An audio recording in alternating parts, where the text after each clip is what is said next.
Dude! Holy fuck! Holy fuck! I know. He's back! I know.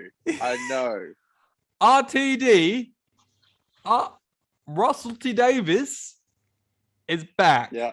The return of the king, baby. The return of the king. He is back.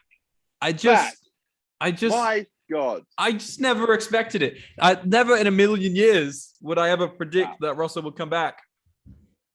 It's bonkers. It's absolutely crazy. He's coming back to write the 60th, and then fuck knows how many seasons afterwards. I hope more than one. We don't know. Who knows? Who knows how many he'll do? But I'm just so excited he's back. He's literally writing the 60th, which is fucking crazy. And it's going to be a new Doctor story. So that's even crazier. Will there be multiple Doctors in it? I feel like they'll be more comfortable to come back now if they know Russell was writing it. I'm speechless, absolutely fucking speechless. We're jumping ahead, Connor. We're jumping ahead here, buddy. Yeah. Go on. One thing I want to say is that it's kind of a shame because the episode that we're talking about today is A Town Called Mercy, which is I'm just going to say it's an excellent episode. And I feel like it's going to be massively overshadowed by our excitement, and what probably is going to dominate this episode is us talking about RTD being back. So I just want to put that out there. Yeah. Oh well. Yeah. Well, it's funny because like we're recording this later than usual when we record. So it's tomorrow. It's going to be a week since the announcement, and we've spoken about obviously like online. Actually, when I found out, I was down the pub, and Dan was with me. First thing I did was like tell him to like check the Doctor Who official Twitter, because Xavier messaged us in our group chat, friend of the show who comes on every season, Xavier. Yeah. He messaged our group chat with Aiden and I in it. And I thought this was some fucking stupid rumor that you hear all the time, mostly about David Tennant returning. And then I'm like, that looks like the official Doctor Who website, though, or like official Twitter or something. And I'm like, maybe it's just photoshopped.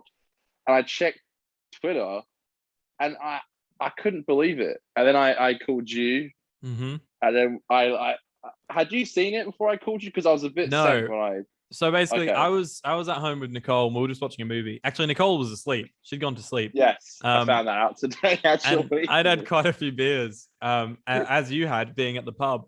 And I checked my phone at one point and was like, I was watching fucking Cruella, so any excuse to check my phone was taken. And I checked my phone at one point, and it was an Instagram post from Russell being like, announcement coming at 3:15. And I was like, I bet he's writing like a Doctor Who comic or something, because the picture was kind of like a comic art kind of thing. And he's written a couple of things for Big Finish recently. And so I was like, probably just that. And then like 20 minutes later, I get a call from Connor. At this point, I'm a bit sent. I'm a bit tired as well. And I'm like, it's very late. Connor's calling me. And then I was like, Connor never calls me, so it must be about something important.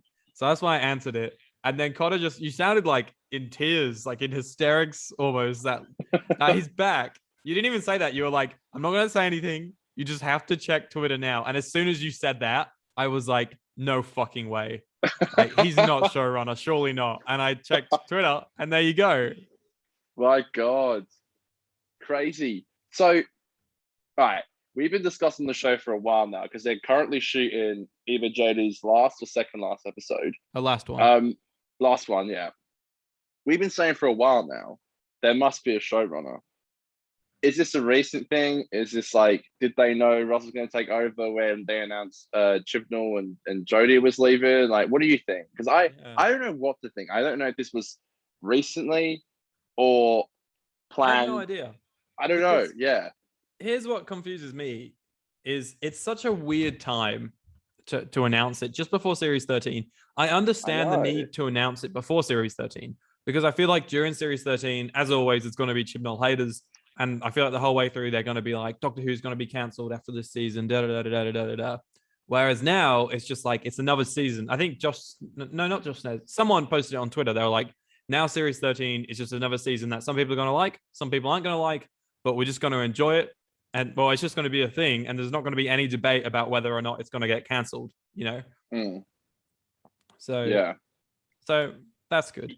But yeah, you're right. It is strange because like that's all people are going to think about now, and yeah, it it's kind of weird because like overshadows it. yeah, like I'd say personally for me, I'm still feeling the same way about season 13. Yeah. I mean, realistically, we're still just over 2 years away from Russell's episode because the 60th in 2 years in November, if I'm not mistaken. Yeah. So we're just over 2 years. That's still a fucking long time. Like we haven't even been doing this podcast for 2 years. Like it's a long time. So I think people should enjoy what we got coming up because you know it's gonna be a fucking long wait till we get a Russell episode. Be excited for it, obviously, but yeah, I say don't get overshadowed by it because you know there's still a season to enjoy. There's still these specials to enjoy, but you know I think it definitely was interesting that they announced it when they did. Like it wasn't even necessarily like they didn't even have to necessarily announce it. So it's interesting that they decided to do it even before a release date for season 13. Like it is crazy. It's Once again, let's hold the know. phone for a little second here. Hold the phone. We do owe an apology because we were supposed to have Dylan on today's show, but because of the change of schedule, yes, we didn't. But don't worry, Connor. That's why I'm the best podcast host ever. And we made it work. Dylan's on the show today, everybody. Whoa! What? Connor didn't see that coming. Incredible. I didn't. Wait, are you joking? No, he's here. Here he really? is. Hello. Where? Hello. He's there. Hello. Hey. Can you hear me? I can hear you. I can hear you. Cool. Excellent. You're a little quiet, but we'll make do. Give me 2 seconds. Okie dokie. Okie dokie. Aiden's bamboozled me. I have. It's all a prank. Oh, goodbye, Dylan. Goodbye, Aiden Dylan. is the best producer ever. So for a small second there, Dylan left the show, joined the show, and now has left the show again. One thing I wanted to say here, Connor, and I guess it's kind of weird that this is on the show that I'm asking you. Should I post this on YouTube? Because I'm recording everything, and I've got a bunch of cool little surprises installed. You want to post on YouTube? Yeah, go ahead. Yeah, so we have the video recording now. Okay, so why not? If y'all want to see the video of the episode, you can jump over onto the YouTube channel. What's it called? I have it up here. I've recently kind of cleaned it up and rebranded it a little bit. Give me a second. 2 shakes of a lamb's tail. But yeah, if you like to see us talk, if that's something that you're into, God knows why, then see us talk, baby. Yeah, it's just the 50% Doctor Who podcast on YouTube. That was I don't know why I didn't know that. But yeah, we used to post just like the audio clips. Audio, yeah. Yeah, but now I guess I don't know if we'll do this every week, but big episode. It felt good. Felt like a lot of fun to be had. So well, we discussed that a couple of weeks ago that we might start doing it. So it's like, why not? Yeah, why not? I'm looking at hopefully my background will look nicer in a couple of weeks because that's when all my big renovations are going to start beginning in this room. So apologies for the clutter. I'm getting rid of that horrible blue wall. That TV's coming off. I'm putting that in the garage, that Simpsons poster for a future rental house. So will that be sorted out? Those are my blue balls. Right there. He's got blue balls. Yeah, it's funny, isn't it? How's it's Dylan just a little joke. Here he is. Is he in the building? Sorry, Dylan? Hello. Better now? That's better. Yeah. Yeah, hello? Hello. Yeah, I can hear you. Oh. Can you hear me? Can you hear me better? Yeah, I can. Yeah. Okay, cool. Banging. Little disclaimer for you, Dylan, which we just told everyone on the show, is we're going to post the video for the first time of this Zoom. So. What do you mean? You can wave now. That's a great shot for it. On the YouTube, we're going to post the video of the show. Of the Zoomie. Of the Zoom.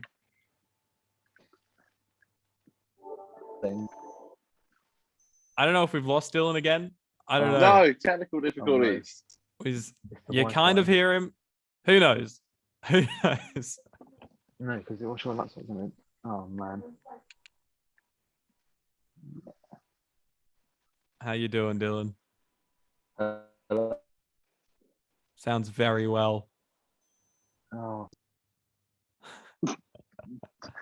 Goodbye, Dylan. We lost Dylan again. We Another have. We tried. soldier. Anyways, We tried. so What a wild start to this episode. This is insane. It's crazy. It's Russell coming back. mate, this has been the craziest intro ever that we've ever done on the show. Yeah, I don't know, man. Where do you want to start talking about this Russell thing? Like, there's so much to theorize. Is it worth theorizing stuff at the moment? We don't really know what we're getting ourselves into. I wonder if he'll do like another like 4-season run or something. Yeah, I don't know. It's weird. It doesn't feel like because like he's got so many opportunities now after writing great shows when he left. It's like it's no way near anything like a cash grab. Like he obviously has a story he wants to tell. So I'm interested to see what he'll do. Like I don't know. I wonder if we'll get callbacks to like his seasons, if like characters will come back from his seasons. I don't know. Like honestly, it's so far away, and like after his like 60th anniversary, we don't even know when we're going to get a season after that.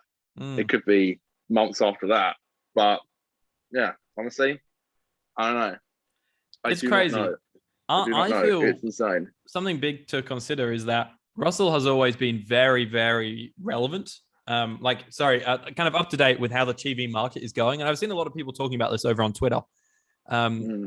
You know, Doctor Who was kind of a little bit ahead of its time, you know, when he took over, and then with years and years, and It's a Sin more in particular, and more recently, that's pushing the boundaries of television. You know, one in terms of like production values, but mainly in terms of the stories it's telling. Like that was, you know, the I don't think there has been anything as honest and real from a gay person's perspective of a TV show out there. And I think that's incredible. I'm not saying that we're going to get that kind of, like, I know we'll get good representation with Davies in charge. He's always been good with that, but I'm not saying it's going to be this deep story. Who knows? Like, who knows? That's the thing. And that's the thing. Like, it's not going to go back to him doing a 13 episode season. I think the most it would do is a 10 episode season. But maybe. But there's also a chance that maybe we might stick with the whole 6 episode and then have it like quite a tight story. You don't know. I don't know. I'm just so excited for any of it. Like, I think any of it will be just like, the fact it's even happening is complete. It's a complete shock to me. When I first read it, I thought it just said he'll be doing the 60th. Yeah. Which I thought it made more sense to me. I was like, oh, maybe they're just bringing him back for the 60th and then a new showrunner's going to come in. Yeah. But then I read it again. I'm like, and then like furthermore, I think it said, and I'm like, holy shit! Like I thought he was just going to come back and do that the 60th. Like we've said in like passing sometimes, how cool would it be if Russell just came back and did a episode? Now we're getting multiple. Now we have so much of it. Surely Moffat comes back and writes like a 2-parter or something. That would be lovely. Let's check in. Let's see how Dylan's doing. And Dylan's back. Hello. Oh, mate. Oh, no. Everything's just going wrong. What's wrong now? Everything's just going wrong. Like, the Audacity it's not working for me. Like, it just won't record. That's ideal. The Wi-Fi is terrible. The Wi-Fi is in this house. The Wi-Fi is absolutely terrible. The power state. Honestly. What? Well, you try and get Audacity up and running. We are recording. You know, we'll have your audio from this Zoom call, so that's not the end of the world. Not the end of the world, yeah. But in terms of when we put it on Spotify and stuff, it's nicer to have that clean audio. Yeah, I don't know what's going on with it. So I keep clicking record, and it keeps saying error opening recording device. What does that mean? Oh, is this the thing that me and Connor get quite often? Have you closed Audacity and opened it up? Yeah, I'm reopening it. I shall do that. Because we get Yeah, that quite often, and that normally tends to fixes fix it. Yeah. We're like IT experts on today's show, Connor. Yeah. This is the most wild start to a show we've ever done. And I love crazy. every I'm second so of it. sorry. Dylan, I do you feel- know I didn't know you were coming on? Did I tell you that? Yes, I was very yes. Yes, I Okay. did know I this. was like, the fuck's going on? This is like actually crazy. I have no idea what's going on. We're RTD's celebrating. Back. Dylan's a surprise. Who fucking Okay. knew? Right, okay, it's recording. Lovely. Hey, there That's you go. great. Right, Woo! yes. Boys are back Yeah. in town. There Yes, you they go. are. Not Excellent. bad. Amazing. Dylan, what is your reaction to the king, RTD? Back, He's back. baby. Hold on. Before we get to your reaction, it kind of goes hand in hand, actually. One, welcome back to the show. It's good to have you, Dylan. Thank you. And two, where were you when this happened? Like, what was sort of the, were you out? What is it when Jenna found out she was going to be Clara? She was holding an avocado or something. Is there any silly story that goes hand in hand? Well, it happened. Was it Thursday or Friday we found out? Friday. I think it was Okay, so Friday for us. I don't know what it was for you guys, but no, it was Friday. It was like 2 PM, I think it came out. okay.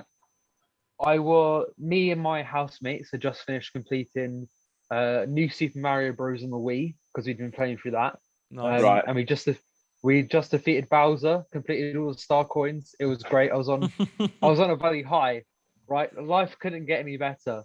And then I get a message from Aiden saying RTD is back. And I was like, what do you mean he's back? So I go to Twitter and there it is. He's back running the show once Crazy. again. I honestly, no, I'm telling you, I lost my mind. I went to my housemates. I was like, you won't believe it. He's back. He's back. Now I live with Poppy, my girlfriend, who obviously is a fan of Doctor Who like me. Mhm. But I also live with twins who are not fans of Doctor Who. And I was going, Russell T Davies is back. And they were going, who's that? And I was like, it doesn't matter who it is. Just know that it's good that he's back. And I started walking up and down the stairs shouting, he's back, he's back, he's back, he's back. Just Crazy. full on excitement. And you know what? The excitement hasn't left. Yeah. Like, I saw a tweet of like, does anyone else keep coming back to this tweet and just like smiling? I keep because I have to check it's real. I feel like we're living in like it's like not the real world. It's so weird. Yeah, I keep doing but I'm very excited. Yeah. It's Connor and I, crazy. as we were sort of recounting where we were, as we found out just before you came on, like that instantly brought me back to that incredible excitement as well. It's bizarre. I don't think it will dwindle. Bonkers. I didn't believe it. I was like, this is just not fucking happening. This is insane. This is literally insane. Like, I'm so happy. It's gonna be gonna be so interesting to see what he does. Like, I'm so excited to see what he does. Me too. He must be just spewing with ideas. I reckon even people like Moffat and stuff, when he left the show, I reckon he gets ideas all the time, and it's like, oh, that could have been cool to have done. And now Russell's had years of that. And I was just saying to Aiden then, it's not like he was like not doing much. He was out there writing great TV, winning awards. Like, he has a reason to want to come back and tell a story. Yeah. And I think that's going to be so exciting. I don't know what he's going to do for the 60th. I reckon it's going to be fucking amazing. I can't wait. It's speechless. Crazy. I'm more excited for. Obviously, it's exciting that the guy who helmed probably the best era in New Who, in terms of like popularity and in terms of consistency. Yeah, totally. But I'm also excited for the fact that of how much he's done and how much he's grown as a writer since Doctor Who, and especially now that we live in a society that is more I don't want to say tolerant because that makes it sound like the things that we're for are bad things. We're more accepting, that's the word, of different cultures and different types of people, whatever. And Russell has always been like that, but because of the way society was back in like 2005, he couldn't necessarily have those sort of explicit characters. Whereas now he can do that. There is the possibility of an openly gay companion or like a gay couple on the TARDIS team or a trans companion or whatever. Like, and Yeah. the way that its characters as well, especially in It's a Sin. If we are a companion that is level of what the characters in It's a Sin were like, it's going to be great. There's no way that it can't be good. You know? No, totally. Just Yeah. just before you came on, me and Connor were talking, and I was saying how much the television climate has changed over the past like Yes. 15 years, and how he's always been at like the pinnacle of that. He's always been like leading the way for British television, to be honest. Yeah, and he has. and I think this new season isn't going to be like anything we've seen in Doctor Who before that he does. No, I do agree.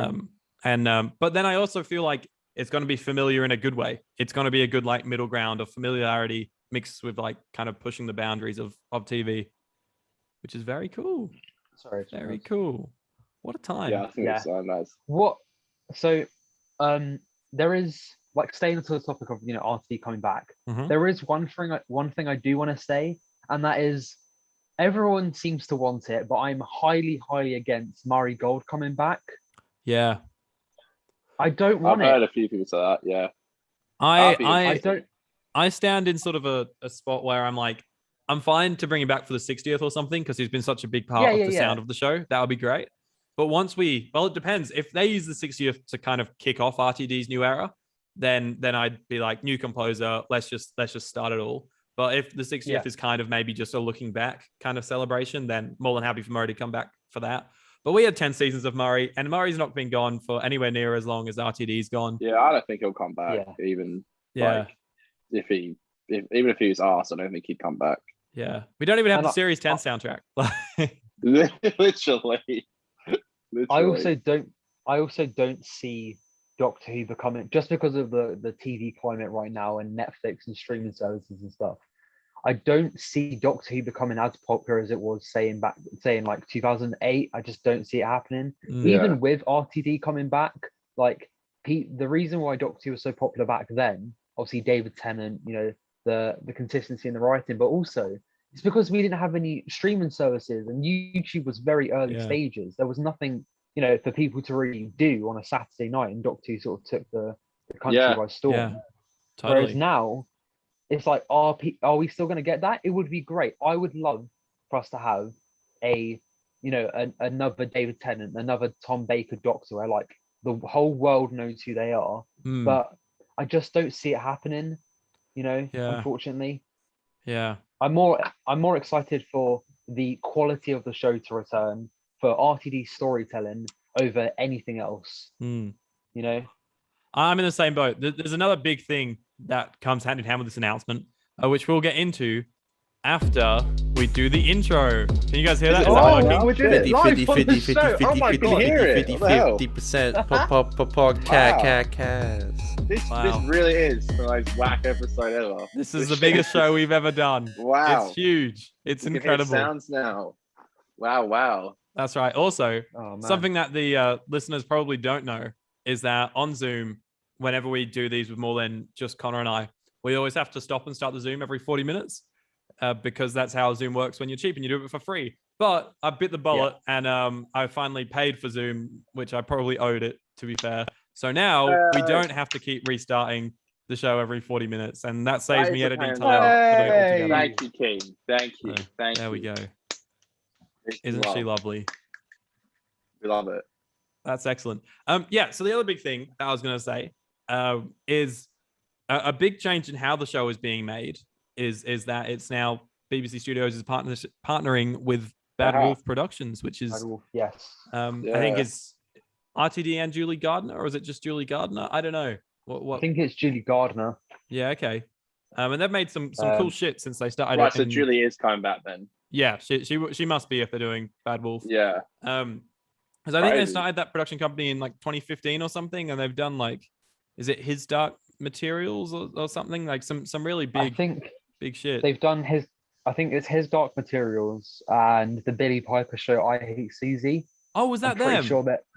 Yes, I'm pretty sure. That's awesome. I love that show. It's really good, isn't it? Incredible. Really it was. Yeah. Yeah. I was gonna say, so do you think now this is gonna, I'm not necessarily like saying Torchwood, but like, do you think now we'll see spin-offs? Because like obviously Russell was like the king of those. I think so too. And I think Yeah, that is no, exactly what we like, need. We need no that shit. exaggeration.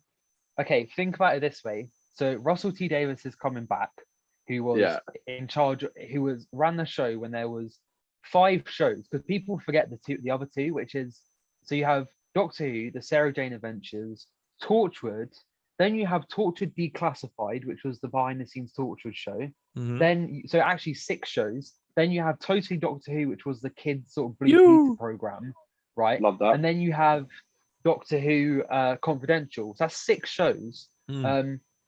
He's coming back to do Doctor Who. He's recently said that Doctor Who should have like a Marvel shared universe, right?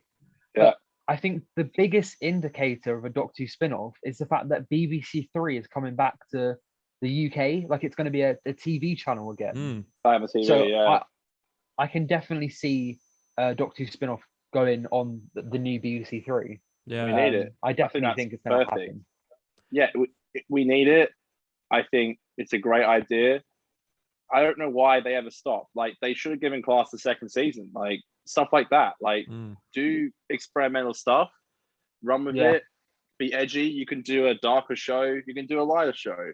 I think do what you did with Sarah Jane and Torchwood, and like do that again with something completely different. And I'm so for that. I don't know why they even stopped that in the first place, doing all the spin-offs. I think it's a perfect idea. It's another good example of how Russell was always one step ahead, and he was always pushing. Like, he made an expanded universe before that was the big trend, you know. So it'd be silly if he didn't go back and try and continue doing that now. So I do hope. Oh, sorry. I was just going to say that's an awesome thing to look forward to. I'm hoping, for me, the main thing is getting the main show back on track. I don't hate where the show's at now, but it's just very sort of non-existent. Getting it. I think it'll be good, even if it is just a 6-episode series or something like that. If we get that in in April, and then we get a spin-off later in the year, and then a festive special, and then maybe a couple more spin-offs, just having it sort of back on air, or at least like spin-offs, things that are part of the universe, back on air at different times of the year will really sort of, that's how we're going to get it a bit more global again and get more people talking about it. I was just going to say, Aiden and I spoke about how we feel about season 13. Now, I know there's a lot of memes going around at the moment about how like it's like non-existent. How do you feel about season 13 now? Because we're saying like we're still excited for it, and Russell is like still over 2 years away from writing an episode. So how do you feel about season 13 and all that? I'm not excited. And I feel like it's very weird for me, especially, to come on this show and talk about how I'm not that excited for Series 13, considering I've always been like a person who's vocally admitted that we shouldn't be shitting on Chibnall as much as people do. But I just don't know. The marketing this year has been awful, in my opinion. And I know there was that Find the Doctor thing, but that lasted a few weeks, and then the end result was just like a really nice picture, but it was nothing. And I'm not a big fan of Series 12. I wasn't a big fan of Revolution of the Daleks, and it's not a fact that I wasn't even a big fan of it. It was a fact that it felt so pointless and so like nothing to me that I just feel a bit empty towards the show right now. And I am more excited for Series 14, unfortunately. I'm hoping that when Series 13 comes, when Series 13 comes out, I'm going to be blown away, but I just don't see it happening, you know? Yeah, that's well put. Yeah, I completely agree. That's exactly how I feel about it. Totally. Unfortunately. What sort of spin-offs would you guys be keen for? I know we sort of touched on maybe one lighter one, one darker one again. Do we want to just recreate that same formula, or what's the go? One thing that I do want to come back is Doctor Who Confidential. Yes. Because Doctor Who Confidential is so important to me, and like to what I want to do as an adult. And I know it's not just me, it's loads of other people. The amount of people I know that watched Doctor Who Confidential and saw that, oh my God, that's how they make that thing. That's how they create those costumes. That's how they, write these stories, how they direct. That sort of, the world of Confidential opens you up to so much more. And just bring back Confidential. Let's get kids inspired to want to make things, Totally agree. Yeah. That's sort of a big reason why I think, whether it was intentional or not, probably more of a subconscious thing, is why I'm into film now, and why that's what I do. I think it's why we all do what we do. And Yeah. and Doctor Who's always been a show that has been so transparent about the way it's been made, like down to things like Doctor Who magazine, which always go behind the scenes of stuff. I've got those 2 magazines that just came out recently, that one of them is all about script writing the show and one's all about directing the show over the past 60 years. And it's incredible. And the fact that we've kind of lost that with the main show over the past few years, well, since like season 7, it's been a shame. We did. And I want more. I want this new Confidential. I want more than just what we've been getting, where it's just like an interview where they're like, "You'll never believe what's going to happen next week." Like, I want it to be actual. Like, and I don't want Chris Chibnall or Russell T Davies to sit there and tell us about how great these new monsters are. I want you to tell me about how you designed the monsters, how the monsters were created. Yeah. I want. There's one of my favorite episodes of Confidential is there's 2 of them. There's the episode that came out with Blink, which is where David Tennant goes around to most of the creative people in Doctor Who at the time and asks them what Doctor Who, how Doctor Who inspired them to want to make things. Very good episode. And then the other one is the Waters of Mars episode, because you get to see how they deal with scary stuff, and like how they have to look at loads and loads of different designs and determine which one is too scary for children and which one is just scary enough that it could work on TV without being like pure nightmare fuel. I want stuff like that. I'm talking proper 45-minute documentaries about every episode of Doctor Who. That's what I want. Yeah. No, I totally agree. We were pretty blessed with 45 minutes. I don't know if we'll ever end up with a 45-minute one again. I'd love it. Yeah. But even just like 20 to 30 minutes would just be amazing, because now we literally get nothing. Like, the Blu-rays come with shit all on them. Oh yeah, it's ridiculous. It annoys me. And the only sort of extras we get now from the Jodie era is those like weird YouTube challenge videos, which they're fun if they're fun if you're like, you know, a child. And I've watched a few of them, and you know, it is fun to see them interact. They're clearly all very good friends behind the scenes, but I'm not getting anything from those videos, you know. Whereas with the Moffat era and the RTD era, there was just so much stuff. There was so much stuff. I just miss it, honestly. I really do miss it. Yeah. So other than Confidential, is there any like a story-based spin-off that you'd like to see? I don't know. I think it all depends on what is happening during RTD's first season. Totally. Because I'm really against the idea of like people like, oh, give the Paternoster Gang a spin-off. I don't. It's like they haven't been around for like nearly 10 years. I don't think they are in the public consciousness anymore. Them getting a spin-off doesn't make sense. So if you were asking me now with like the Chibnall era, who should get a spin-off, the answer would be Joe Martin. Joe Martin spin-off would be really interesting. But I have no idea what the landscape of RTD's Doctor Who is going to look like. I have no idea who the recurring characters are, what's going on. If he wants to bring back Torchwood, then give a Torchwood spin-off. If he wants to keep Unit on, do a Unit spin-off. But right now, I don't know in terms of story. I just want Doctor Who Confidential back. Yeah, no, totally. Connor, what about you? I'd like something. I think Torchwood's like had its day, but I would like something very similar to that. I want something that Torchwood was, a darker show. Dylan just said a Unit show. I didn't even think of that. That would be awesome. A show that follows Unit. Listening to these Unit big finishes that I've been listening to has just really made me be like, there's so much potential there. Kate and Osgood are great characters.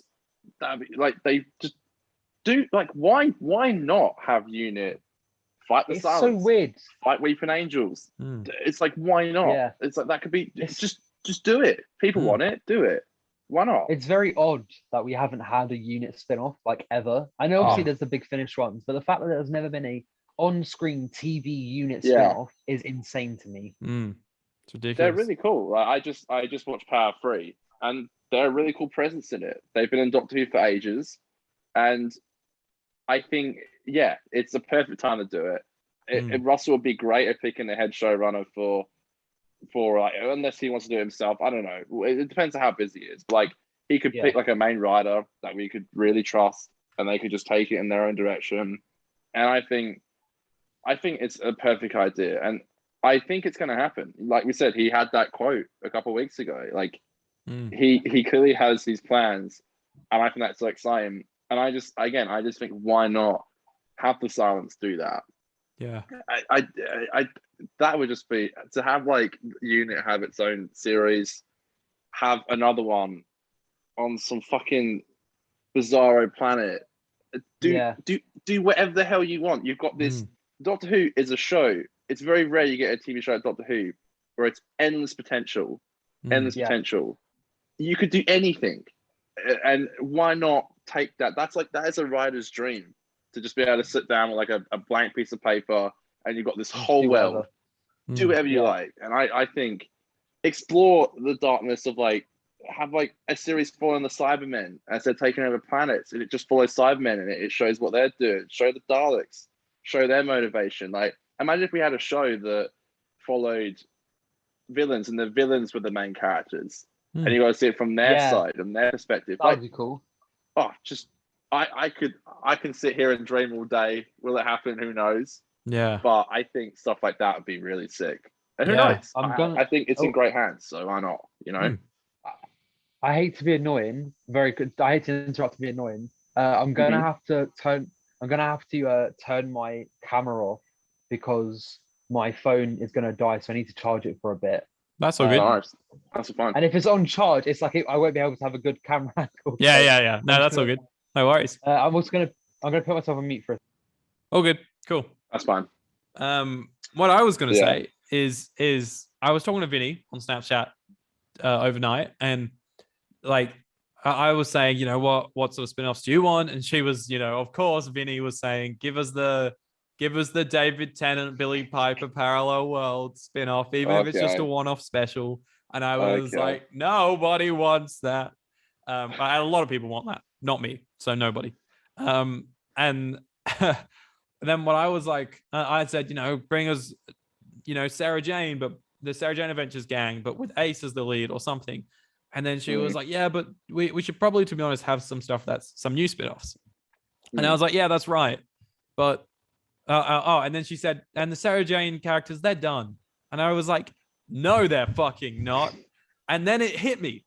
I was like, how about, it's, I guess, the sequel show to the Sarah Jane Adventures, but the kids, they're all like our age, like mid-20s, struggling with those kind of problems. Maybe there is a mentor character like Ace or someone from the new RTD2, or something.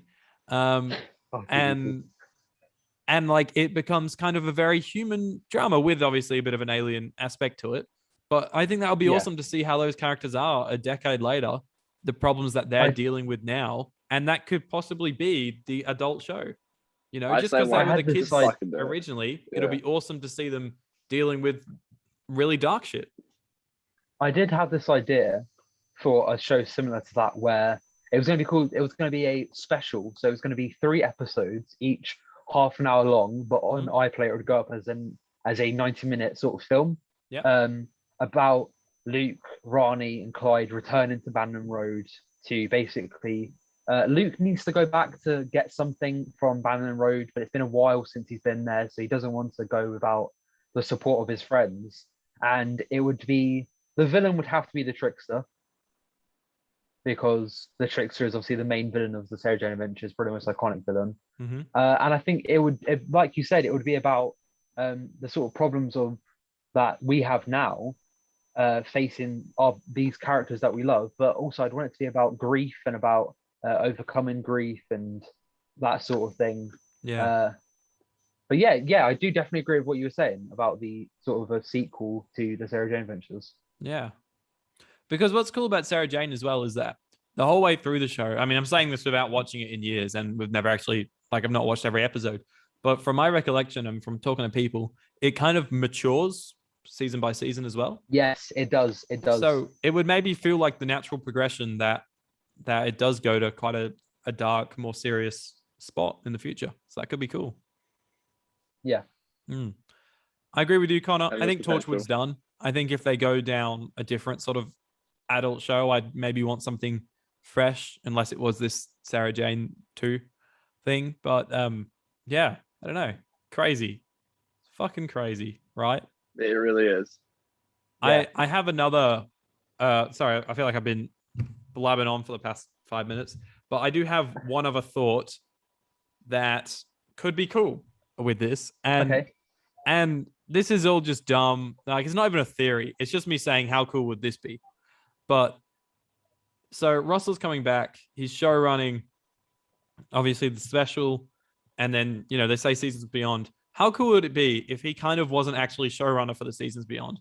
And he becomes kind of the Kevin Feige of like the Doctor Who universe. And he's there to kind of maybe guide a showrunner that's currently running the show.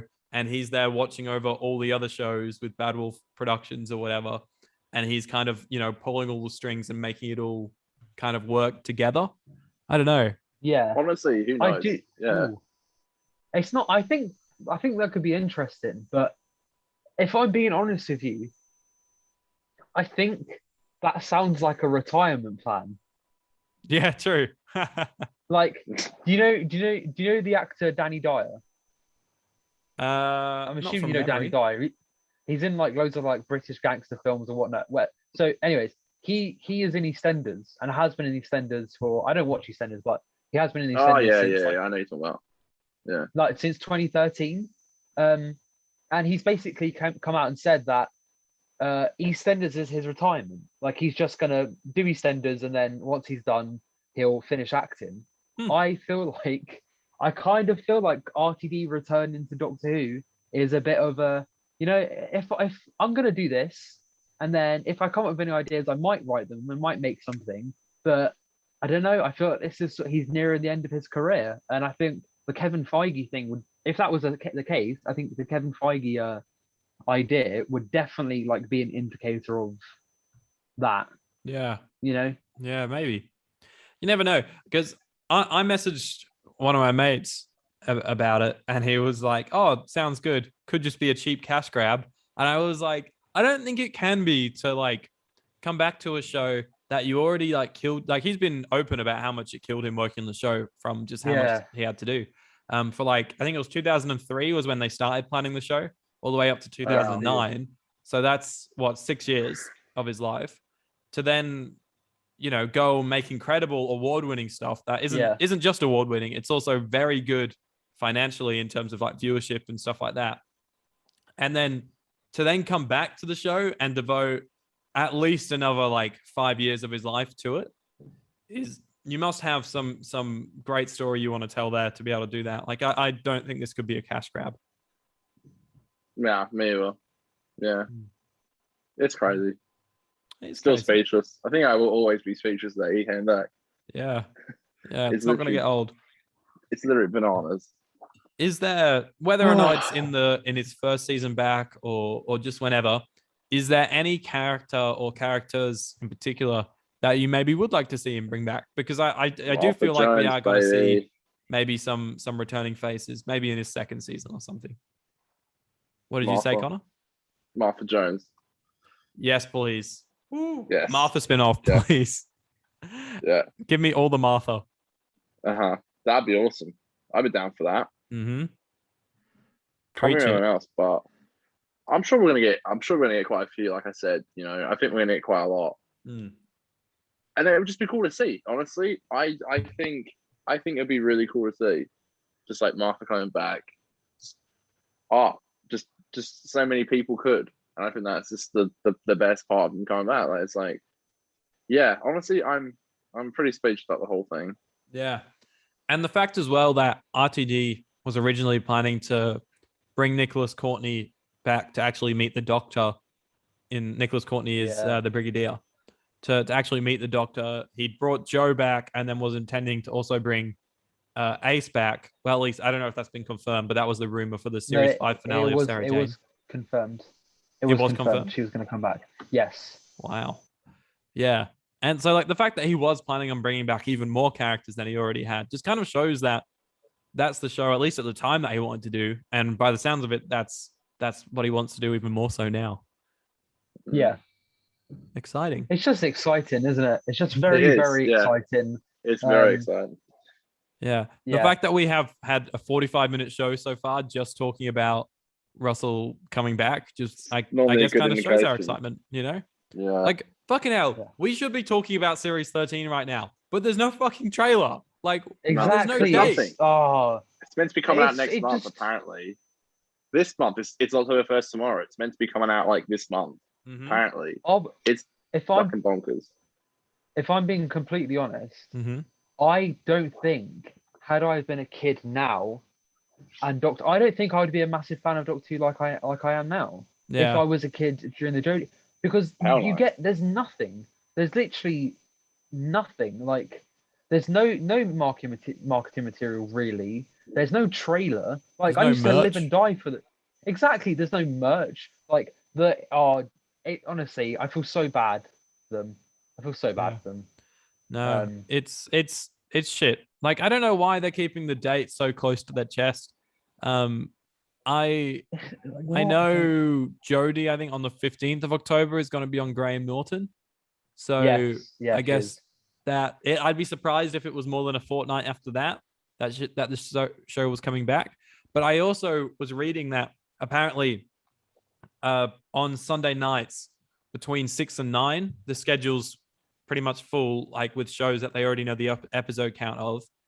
And they're full all the way up to October 31st. And then November 7th, between like 7 and 8, and 6 and 7 and 8 and 9, there's going to be gaps in the schedule. So maybe November 7th is when we're going to end up getting it.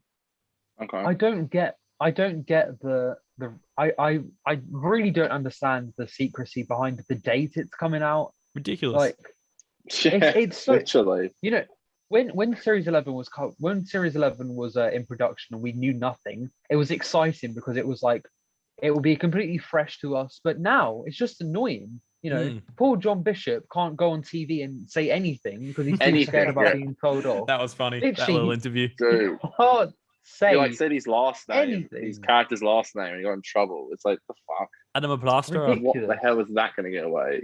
It's ridiculous. Yeah, It's I don't know. I don't absolutely get it either. ridiculous. I don't get it either. If anything, it will make people more excited because they got something to look forward to. They got a date. They can say it's a couple of weeks away. Like, Yeah. people on Twitter will start doing fucking countdowns, rewatches. It will get trending again on Twitter. It's just why are we? How can we come up with better ideas with marketing than they do? That's literally their jobs. Like, how the hell can we come up with better ideas? It's like, what do these people do? Yeah. It does annoy me as well because I've always been sort of a defender of the Chibnall era. I've obviously got my problems, but I've always been like, look at it from this angle. But the more and more we go on with this era, the less and less they give me to defend. It's just like it's like they're purposely trying to piss me off. Yeah. You know, in terms of the writing, the marketing, and whatever. Very quickly looping back to RTD, coming back. Very sorry. I just want to say one last thing. Just because Russell T Davies is returning to Doctor Who doesn't mean that Doctor Who will then return to Saturday nights, which I think a lot of people are hoping for. Yeah, and Christmas. It's not Chibnall's fault that those things aren't happening anymore. It's the BBC who have put Doctor Who on. I think Christmas might be Chibnall's fault. So RTD probably can write a good Christmas special, but the Saturday nights thing, maybe it'll come back. I would love it to come back on Saturdays, but I don't know. It's so baffling to me that everyone liked Doctor Who being on Saturdays because obviously Connor and I never kind of grew up with that, and we've always just watched it on Sunday morning or whatever. But to me, a new episode coming out on Saturday night sounds like the worst fucking thing in the world. Like, I'm going to be at the pub with my mates, you know? Yeah, especially when you're older. Yeah, it just wouldn't have. That's the thing that we were kids, obviously, like you said. But like, yeah, I know. The only thing that works better for us, I think, was that we got it Sunday morning. You know, in Australia. Whereas now we get it Monday morning.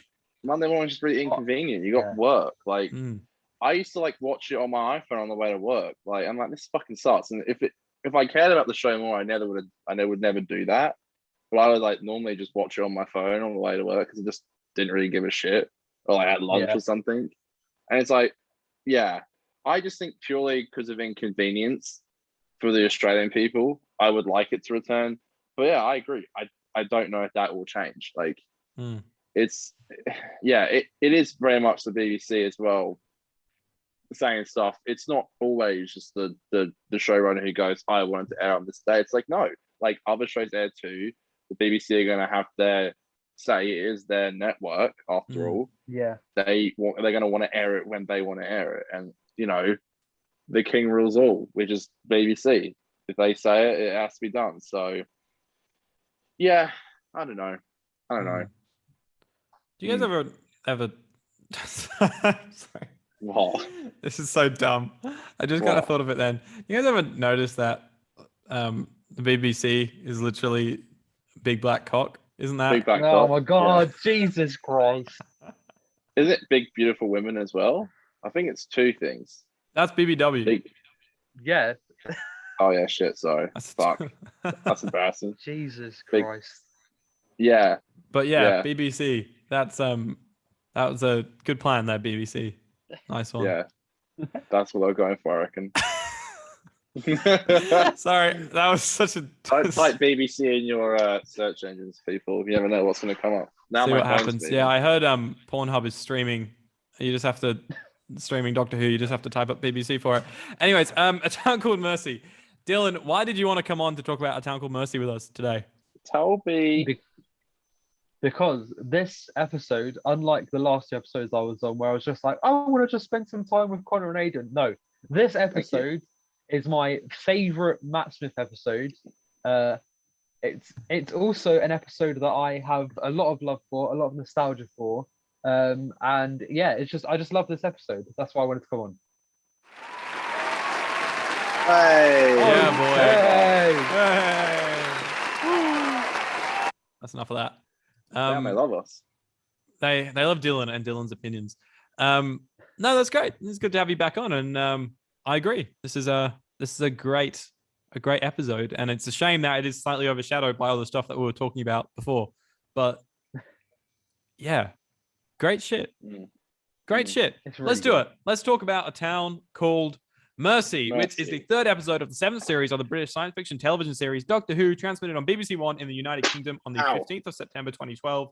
It was written by Toby Whitehouse and directed by Saul Metzine. Is it Whitehouse or White? It's Whitehouse, isn't it? Not Whitehouse. I'm an idiot.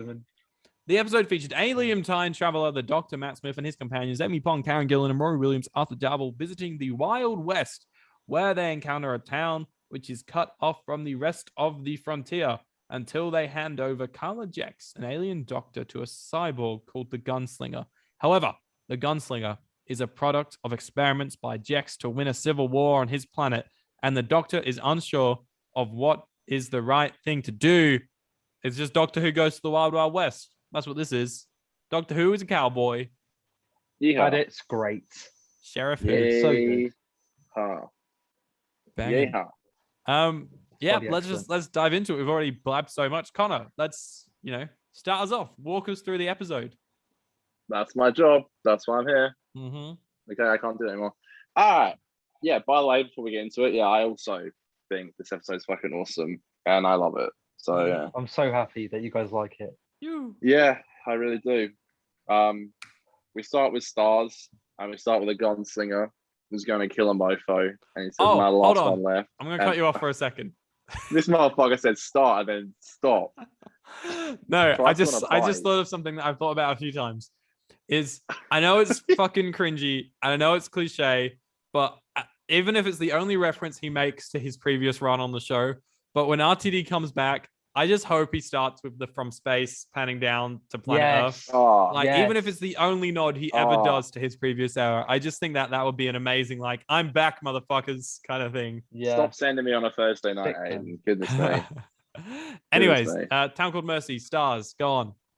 Am I the last one? No, there's one left. The Doctor. Dun, dun, dun. But it's not the Doctor you were thinking of. Hell no. Hell no. Sister.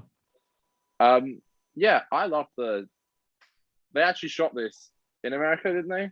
In Spain. Spain, yes, it was Lanzarote, somewhere. I think. Yeah. It looks beautiful already. You can tell it was shot on location. which Yeah, I completely wonderful. love. I really think it was great they did that. The design is stunning. I love the design of this episode. I think it's beautiful. The set of the episode is great. Just down to the Yeah. costume department, to all the sets. I It think was it's shot great. in Almeria, Spain. Hey, Spain. So I was wrong. Hey, all. You. And I think also it has such a great start with like Amy, Doctor, and Rory all walking up to the town, and they got a bunch of stones and rocks and stuff. There's that funny joke where he Sonics it and goes, "There's a bunch of stones and rocks," and I think it's a really good intro to start when like he walks into the bar and he's like, "My name's the Doctor," and they all go and throw him out, and then the gunslinger comes along and doesn't kill him because he knows it's not Jex, and I just think it's an awesome start to the episode. It It's very instantly grabs you. It looks stunning. All the performances are great. Murray's score, his little Western score, So good. I love it. So Instantly, good. what kind of hooks me is just the location work. Like almost every scene of this is on location, not on set, not in a studio, and Yeah. and that shit just shows, man. Like especially after 2 very studio bound episodes, it's really nice Yeah. to sort of get outside and see the big vista, see the landscape. It's very nice to be, especially after the entirety of series 6 and the first 2 episodes, and actually the Doctor, the Widow, and the Wardrobe, and the first 2 episodes of series 7, they're all so dark. Like and I don't mean like tonally, I mean like literally. They're also like someone needs to turn the lights on because they're all so bloody dark. And Totally. it's just so nice to see blue skies and a sun and like the sun. And it just feels like you're in America. It's wonderful, honestly. But I will say one thing, just because we're sort of talking around this part of the episode. The title sequence is terrible. It is so bad. It is It awful. really is. It looks like it's been deep fried. It's terrible. It's terrible. This disgusting It's absolutely filter awful. over it. Yeah, it's really Oh, bad. I I hate think it. we spoke about it the last 2 times because every time, even today watching Power 3, I'm like, it's fucking awful. It sucks. It's so bad. It's so bad. I don't know what they were thinking. I don't It know, looks man. terrible. Oh man. I don't know why they had to God. regrade it. Like I like the way the text looks, like the Matt Who Smith, knows? Karen Gillan text. The logos shit is dumb. I don't know why the fuck they would have spent money on doing that every week. Why? So stupid. Yeah, I don't know. But recoloring it for like a blockbuster vibe, I don't understand. Why, if they wanted to go for like a blockbuster vibe, then why don't they just do like actual title cards? Yeah. Like, just do like a town called Mercy, just like come up on screen. Yeah. And have it be like a film. Make them feel like blockbusters, not like shitty Windows Movie Maker title sequences. Yeah, the title really Jesus, was the man. worst part of the beginning. Everything else I really loved. And I think even like Jax's character, like it always such an interesting setup, which I think pays off really well, which is normally one of Doctor Who's problems when it's like we talk about all the time on the show. Really good setup, a really cool story idea that just doesn't get executed well or doesn't end well. And also, I don't like Westerns. I've never liked them personally. I think they look really pretty, but I've never been able to find one that I really like. And for this Django? episode to I really like Django. What about Rango? What about Rango? Do you like Rango? Nah, I don't like Johnny Depp. Even before all this nonsense that's going on at the moment in the courts, I generally just don't like Johnny Depp. So Django's great though. You gotta love Django. I love Django. Yeah. But yeah, I Rango's don't like good as well. Westerns. So to convince me, Shut up, Dylan. Why are you here? I remember I told my mum to watch this episode. I was like, "You got to watch this episode." Like, I remember when this came out. Like, I thought Asylum, Dinosaurs and Spaceship, Power Free, Tangled Mercy. I thought this was like the new like fucking era of Doctor Who, and it was banging. I was like trying to get my parents into it, so I told my mum to watch this, and she's like, "I don't like Western episodes," and I'm like, "Neither do I." Loved it. So I was like trying. I even as a kid was like staring the shit out of it. Nice. I thought I really thought this episode was really good. It is really that good. was my like automatic reaction when I finished it. I was like, this is the most it's actually quite funny. The last time I enjoyed an episode this much was Gold Complex, which was Toby's last episode. It was like, this is Doctor Who. This is really good. A really enticing story that keeps you gripped. It's dark, like the scene where the Doctor takes the horse out into the desert and finds the Tic Tac in the desert. It's like a massive Tic Tac. It's like that's a cool giant, design. like it's a cool Like design, that. like this massive dome. And we find all the files about Jex. It's like he did do all these horrible things, and the gunslinger is almost like this Frankenstein monster who's coming after the crazy him to kill them. But also, there's a flip to it where he's also saved this town of many diseases. And I think for me, my favorite scene in the episode is when Jex was saying to the Doctor, I've seen the look in your eyes before because I've got it as well. And he knows that he's done war, done things that are bad, and now he's trying to do better.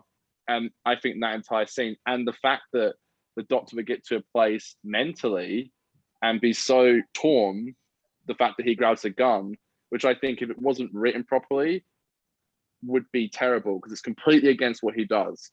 But I think because of how well it was written and how good the story was, it totally fits, and I'm so for it. Yeah. But yeah. Interesting thing about it being Toby is this is the first episode out of all of his episodes that doesn't address the theme of what happens after companions leave the Doctor, because all of his other episodes have. He brought Sarah Jane back, and God Complex was had that whole thing that causes the Doctor to leave them behind, shit like that. Well, this episode is about the Doctor. It's about his morals, and it's about really and truly, it's about the Doctor facing himself. And coming to terms with the type of person that he is and who he needs to be going forward. I think, yes, the scene where he takes the gun from the sheriff, I think is. Maybe it's not the sheriff. Well, he takes the gun from someone. I don't remember who. And points it at Carla Jack. I read that as a sort of him to himself, of like coming to realization that Carla Jack is the manifestation of everything the Doctor has done that is bad. And also Carla Jack is kind of like weirdly proud about it, which I think pisses the Doctor off. Because he's weirdly like, oh, I did for good reasons and stuff like that.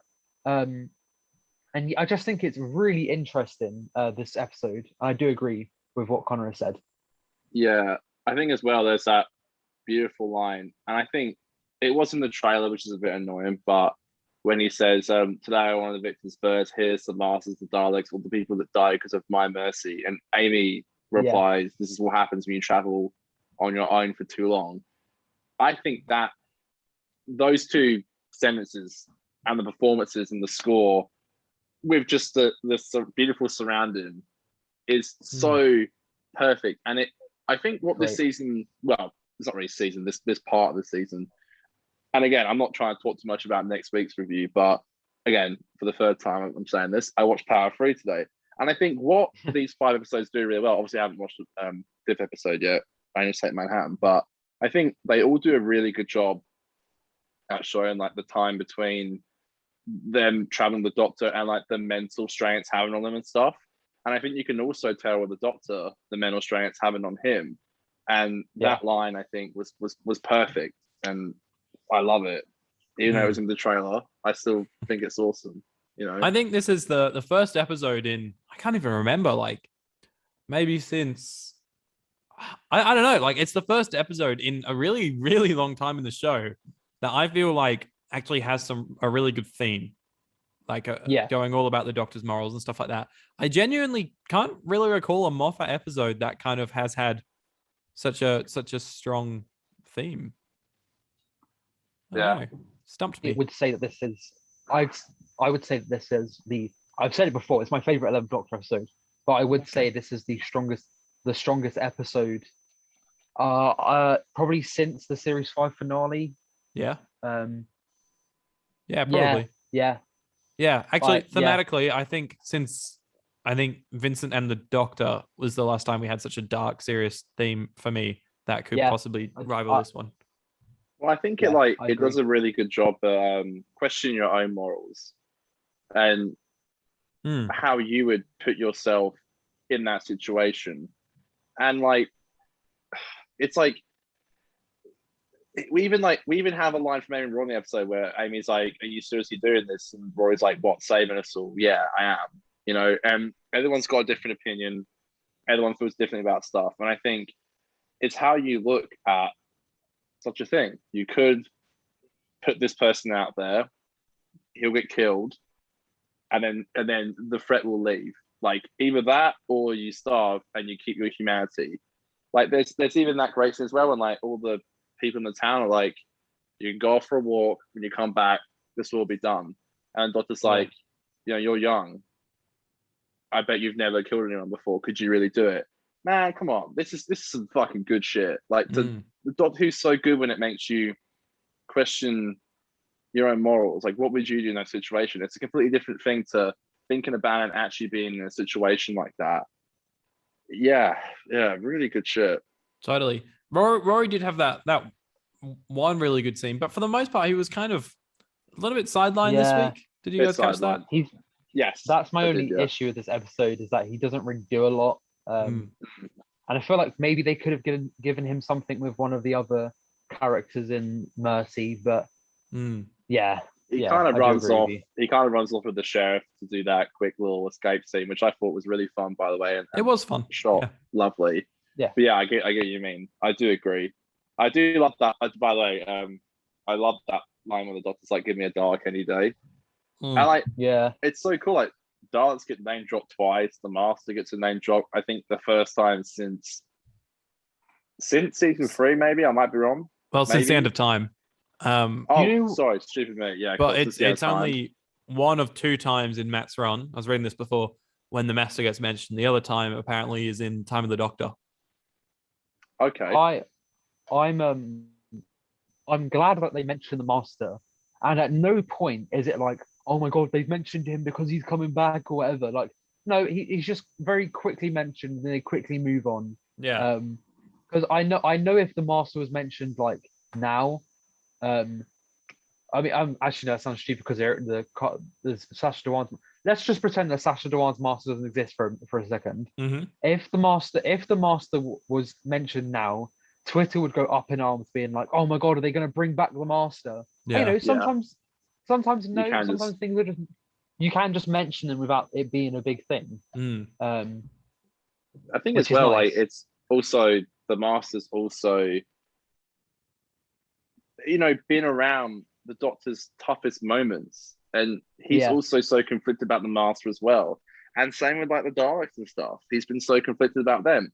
The Master and the Daleks are 2 things that he's always struggled with. They've caused him so much pain, but also he also feels bad and always gives them a chance to change. And it's like Toby didn't just chuck that in there to be like, "Oh, you get it." It's like, no, those were specifically things that he was thinking about in the episode that's making him do that stuff, you know. Like he says, today we honor the victims first, you know. The more you think about, I think the cleverer and smarter it is. I still stand by the fact that Toby should have been head writer for Cheney's Hero. I think he would have done a great job. I do agree. I'll just let my cat out because he wants to get out and continue the combo. Yeah. I don't know if this is I don't know if I'm remembering this correctly. I think. Oh, look! Oh, it's a cat. Rusty. This is why people need to watch so us on cute. YouTube. You can see the cat. I know. I'm not sure if this is totally correct, but I think at one point Stephen was going to leave. I call him Stephen because we're friends like that. He was going to leave. Please, I call him Stevie. Of course you do. He was gonna leave at after the Husbands of River Song, and then Toby was gonna take over for like series 10, and then they was gonna find a new showrunner. So I think he was gonna showrun at one point, but I think he was working on something else, which means he couldn't do it. Interesting. I never heard that before. So yeah, because have you know? I don't know if you remember I heard that briefly somewhere. I don't know if you remember much of Under the Lake Before the Flood. Kind of, yeah. There's a scene where it's in Before the Flood where they go to that small little village thing, and the Doctor is talking to one of the other characters. I don't remember who, and she says, "This is we're before Saxon, as in the Master, Yeah. but we're post War Minister." And the Doctor says, "Who is the War Minister?" And she goes to explain, he's like, "Actually, I'll find out for myself." My theory is that Toby had a plan to set Series 10 around this War Minister character who, unfortunately, I don't think we're ever going to find out who that person was. But yeah, sorry, that was a bit of a tangent. Yeah, no, you never know. There's so much stuff that, like, I don't know. I'd love to know behind the scenes decisions that were nearly made within the show. You know, like I'd love to know when this whole Russell idea came about. You know, yeah, we were saying that before. We don't know. Yeah, I hope it was fairly recent because for them to announce it now, I think it was only a good idea to get it done before Series 13 if they'd only just figured it out. Because if they figured it out like 6 months ago, I think it would have made sense to announce it like 6 months ago. So that way, going into Series 13, everyone's kind of moved on from it a little bit and they're ready for the new season. So what happened is that Russell was locked down on Wednesday, and they had confirmed that Russell was going to be showrunner on the Wednesday before it was announced. But the original plan was that we weren't going to find out about Russell until the end of the year, because that's when they're supposedly going to unveil the next Doctor. It's going to be at the end of this year. But I think the press got wind of Russell returning, and so they quickly released it instead of leaks. Do you guys watch the YouTuber Mr. TARDIS? I follow him on Twitter. I'm aware of this. Yeah, I think I have him on Twitter. Yeah. He works in the TV industry in the UK, and so he talks to a lot of people and knows a lot of people. And that's sort of how I got the information from watching one of his live streams where he said that this is what had happened, or at least his. Yeah, he does some cool stuff on like the ratings and stuff. Yeah. I've watched his video on that. That was really cool. Yeah. Yeah. Interesting stuff. Interesting. Makes you wonder what else do they have under their cards. Oh, I definitely think they've got the Doctor. They must do, because they're filming Century. I can't even talk. The fucking Century special. Centurion.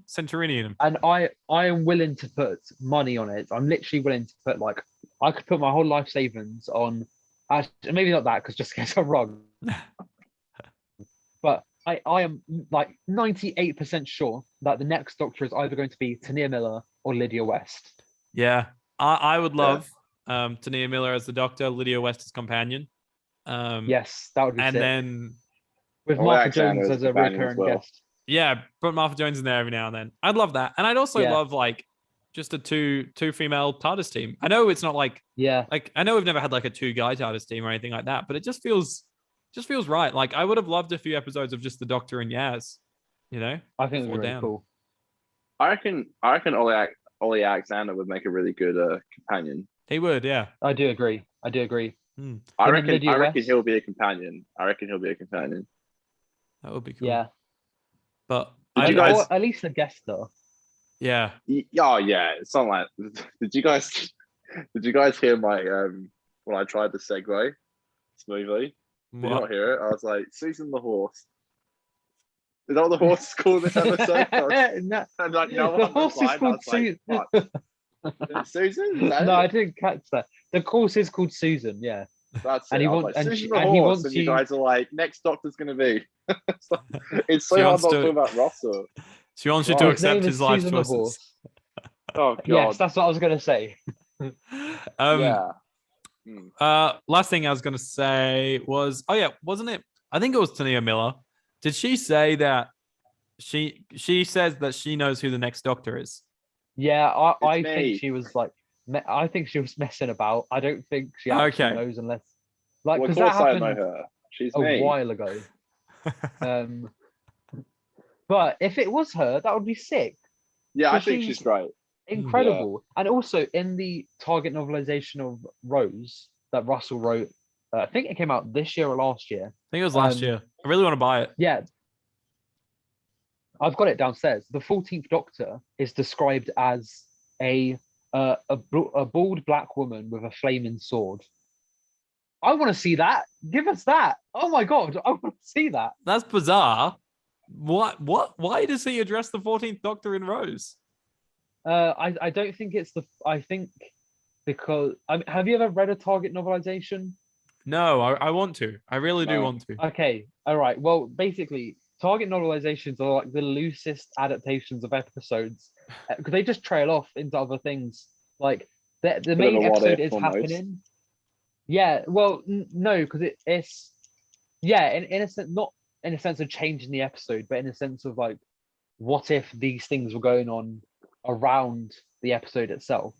So Right. there's a bit with Paul McGann at the beginning, I think, and there's a bit with I don't think it's the 14th Doctor. I think it's a future incarnation of the Doctor, Yeah. Okay. and stuff like that. It's very interesting. I've heard the Day of the Doctor one's really good as well. Yes, there's a bit in that where the 11th Doctor and the 10th Doctor sit in the vault and watch the Peter Cushing Doctor Who films. What? That's bananas. That's so Yeah. funny. That's fucking hilarious. It's so good. It's so good. Yeah. I That's something do we'll have to reckon do one she- day on this show. 100%. I do reckon she'd make a great Doctor. I remember like even like a year ago, maybe longer. It was when because she was in Horden of Bly Manor, and a tweet went around saying like she'd make a great Doctor. I remember retweeting and being like, "Yeah, that'd be fucking awesome." She's actually been in Doctor Who. She was in Hellbent. I don't know if you guys remember. But Yeah. it's like who gives a fuck? Like, who gives a shit? You can totally just say who cares. Like everyone's been in Doctor Who before. Multiple people have. Yeah. And like look at Capaldi. Like he's in Children of Earth as well. Like who cares? It doesn't mean anything. She can just say she's remembering her Time Lord past, and that's why she picked Why that not? face. Whatever she wants. Yeah, I think she'd be a great choice. And I reckon on the money that I would place my bet on her. I think she's the right choice. I think she'd be a great choice. And I'd love Ollie Alexander as a companion as well. Oh, I'm getting excited thinking about it. That'd be so cool. Yeah. Lydia Me too, West. honestly. Lydia Hey, West why is not? so good. I've Mhm. been I feel really bad because we're like trailing off the topic of the Pound Club mostly, but I've been rewatching since the announcement. I've been rewatching Russell's shows that are on Doctor Who. I'm currently watching Cucumber, which if you haven't seen it, is very, very good. But It's a Sin and Years and Years, the performances in that, especially from Tania Miller and from Lydia West, incredible. Yeah. Absolutely incredible. Please make. Do you know what? Have the entire cast of It's a Sin just be the companions. Like, just let's have 10 companions. Like, because they're all bloody great. Dude. I saw a tweet that said that almost everyone in the cast of It's a Sin would make for a good Doctor or companion. I agree. Like, there's not one person in that show that we'll wouldn't work definitely well in Doctor Who. I reckon we'll definitely see a lot of like familiar faces showing up, even as like you said, like a guest like star for the week. I reckon we'll see a lot of people because I even see like Doctor Who actors showing up in like Years and Years and stuff. Like Yeah. it makes Russell sense loves that to they would reuse do actors that. like that, which is exactly. great. Yeah. So I reckon there's like a big chance that like we'll get stuff like that. It always just makes me so happy. I literally feel like a kid on Christmas. Like it's gonna be so cool. It's a It's Sin. so weird that he's coming back. It's a Sin is on it's on Stan in Australia, which is the streaming service. So that's great. You can watch that in like HD or whatever. But fucking Years and Years, it's on SBS in Australia. SBS. But you can only like I don't think SBS streams full HD, and you can only buy it on not DVD. on Blu-ray. It's not on. Why is it not on Blu-ray? Why? I don't know. I'm directing this to Studio Canal or whoever. I think it's Studio Canal and Red. Right. Why the fuck? Sorry for my language, but why the fuck is Years and Years not on Blu-ray? Why is it not on Blu-ray? Please tell me. And also, the other day I went to HMV to. You guys know what HMV is, right? Yeah, I love HMV. Yeah, I love that place. I got quite a few vinyls Okay, cool. from there when I went back. All right, cool. Okay, so I went to HMV the other day to pick up Cucumber / Banana, which is his other show that he did in 2015. They've deleted it. What do you mean? It's been deleted, as in like it's been deleted from the website. It's been removed, and they're no longer making it. I thought you meant it just got deleted from the world. Like Russell had gone to No, the as master in, like- export of Cucumber and was like, goodbye. Wow. It just makes me sad, man. I want it back. I want it on DVD, and please give us Years and Years on Blu-ray. Mm, It's so Please. good. Yeah. please. And the Anyways, Series 10 Susan soundtrack. the Horse. Susan the Susan the Horse. Horse. I mean, like, as good as this episode is, there isn't really much more to say, really. I feel like this episode is more just like big scenes that really stand out. The Doctor's like, there's this plan to like trick the gunslinger. By the way, the gunslinger's design, that kind of like Terminator look with all Yeah. the prosthetics and the gun, Awesome. looks awesome. And It's so by the good. way, they had to be really careful with this because they were shooting in like broad daylight, and you can definitely tell prosthetics in like daylight. It looks beautiful. The scene where like he's walking through the town that's empty and it's going past the church and it's just like shots of his feet with that clunking sound, like Yeah. a Terminator, and it goes into the church and everyone's running around the town with the. And the thing is, like when I was watching, it's like, oh, it's unrealistic. It's like it can scan and it will show that it's false. And literally, you see when he scans it, it's like false.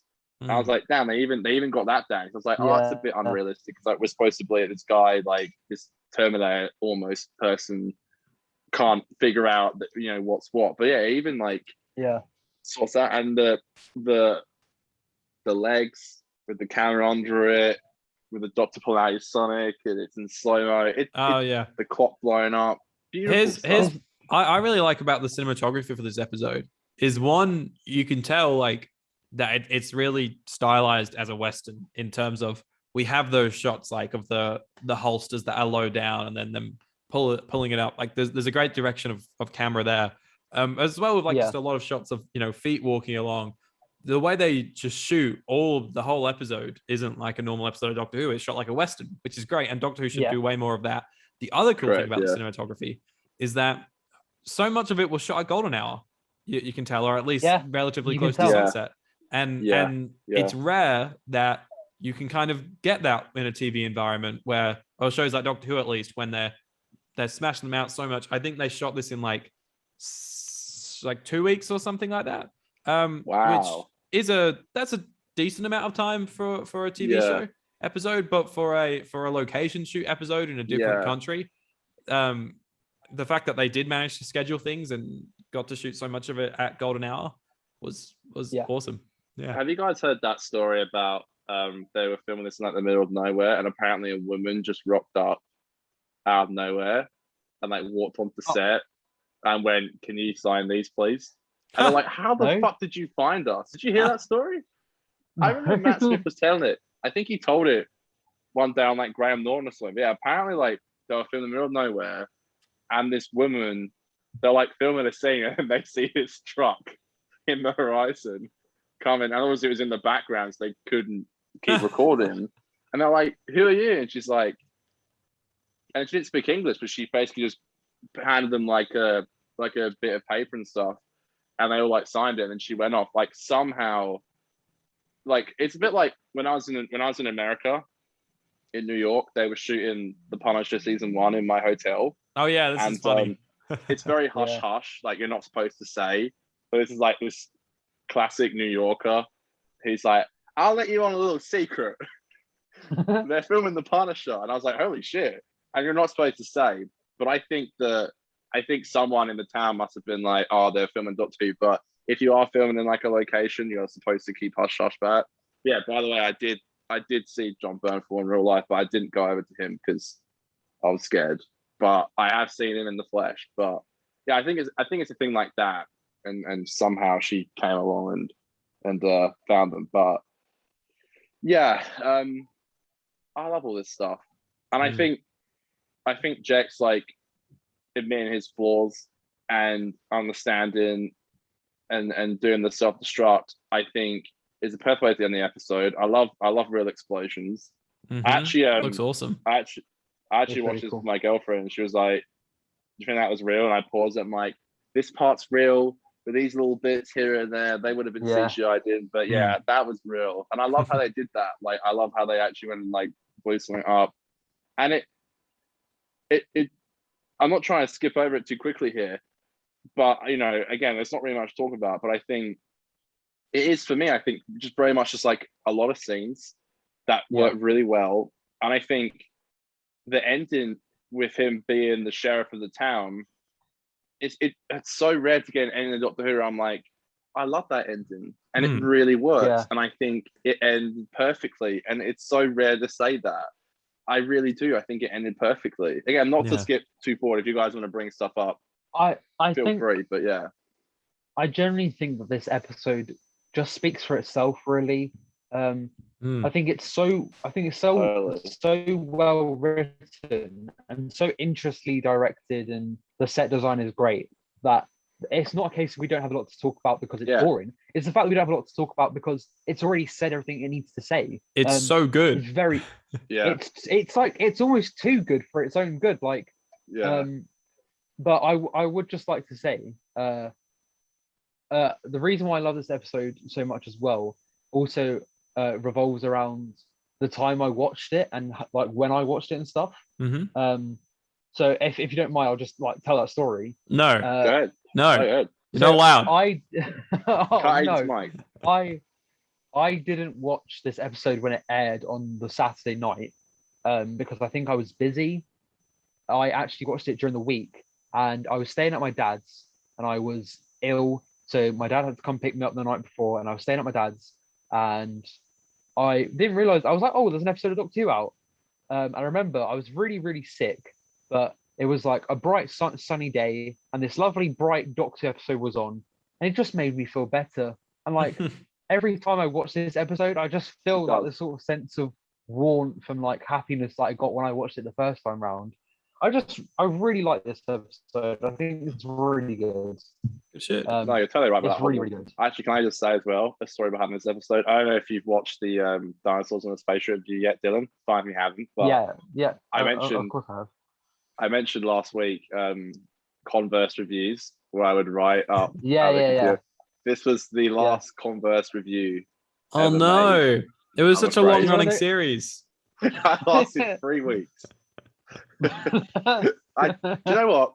I went up to the computer upstairs and I was like, surely I can still find these, and I couldn't. So I thought it'd be funny for the next 3 weeks to be like, and this is what Connor in the past for. But sorry to say that was the last Converse review, and I couldn't find it. But this lost media. In a similar sort of way, this series was, and I think I can find them somewhere. This series was the first series that I reviewed on YouTube back in the day when I was doing Doctor Who videos. I started reviewing on YouTube. I think I did a couple. This is really embarrassing. I was called Frosty Days Reviews, and I did. I don't even know this. Remember that, Aiden? But no, I was too embarrassed to tell anyone. But I did like crappy like iMovie. Like it would just have stills of the episode. Actually, no, it would just have the poster. I don't know if you remember on iMovie. If you didn't have anything, like it would just play the poster, but it would like zoom in slowly for however long your audio lasted. So I would do like a 6-minute review, and it was slowly like zoom in. And I did. That's what I did. Yeah. I was the same. I was like season 7. I started with Bells of St. John. I did these crappy, just recording into my Apple headphones my reviews. Oh God, they're gone. They're definitely gone. They've been obliterated from the earth, as they should be. It wasn't long after this though that we started doing Nerd Life together, was Nerd it, Life. Connor? Nerd Life was Nerd Life absolutely was insane. Yeah, Nerd Life was Day of the Doctor. That was I remember for Nerd Life I re-reviewed the whole of season 7. And then we started doing the weekly reviews and. But like Nerd Life in general was a thing before Day of the Doctor. It was, yeah. It was. Yeah, I started watching Nerd Life with series 8. That's when I started watching. This is my and Connor's old YouTube channel, by the way. For anyone that blows my mind how you found us through that. Like, I did all the it's very season 8 reviews as well. I remember that. I did like weekly reviews. Oh, they were so bad. I remember I got for season 8. I got I won't say his last name because I know he's very private about that kind of thing. But Mitch, who runs Superframe, Yeah. he's pretty big now. Actually, he made he is. Yeah, he made all of my old thumbnails. He's a good friend. I still talk to him here and there. I think he came to my last birthday party. I do see him very rarely, but I do still see him. But yeah, he made all my thumbnails. Yeah, all those thumbnails there. Literally. These bad boys. Oh no, fuck me, Aiden. Don't do that. This is no. Okay. All right. That's enough. Oh, what a time. Christ on a bike. I just gave you a bit of a tease. My hair was so bad. What was that hair about? It was something. How do I stop sharing my screen? There we go. You might want to in the edit check. There's no form tabs open now, just in case people can be a bit. Oh fuck! My BBC. Not the BBC. Yeah, I remember you. I remember you telling this story on For a Laugh.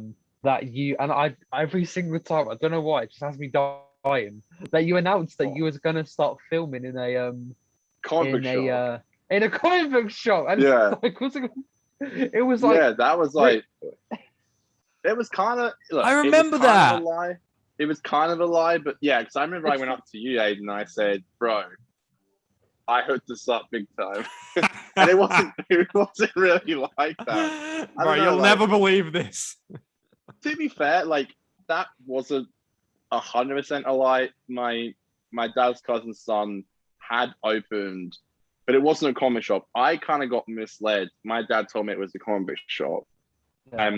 He said it was kind of like he said, she said, because he was like, oh, and his name was Josh. He was like, Josh is like, if you ever want to film down there, you can. And I think he kind of spent one day I go down to vlog.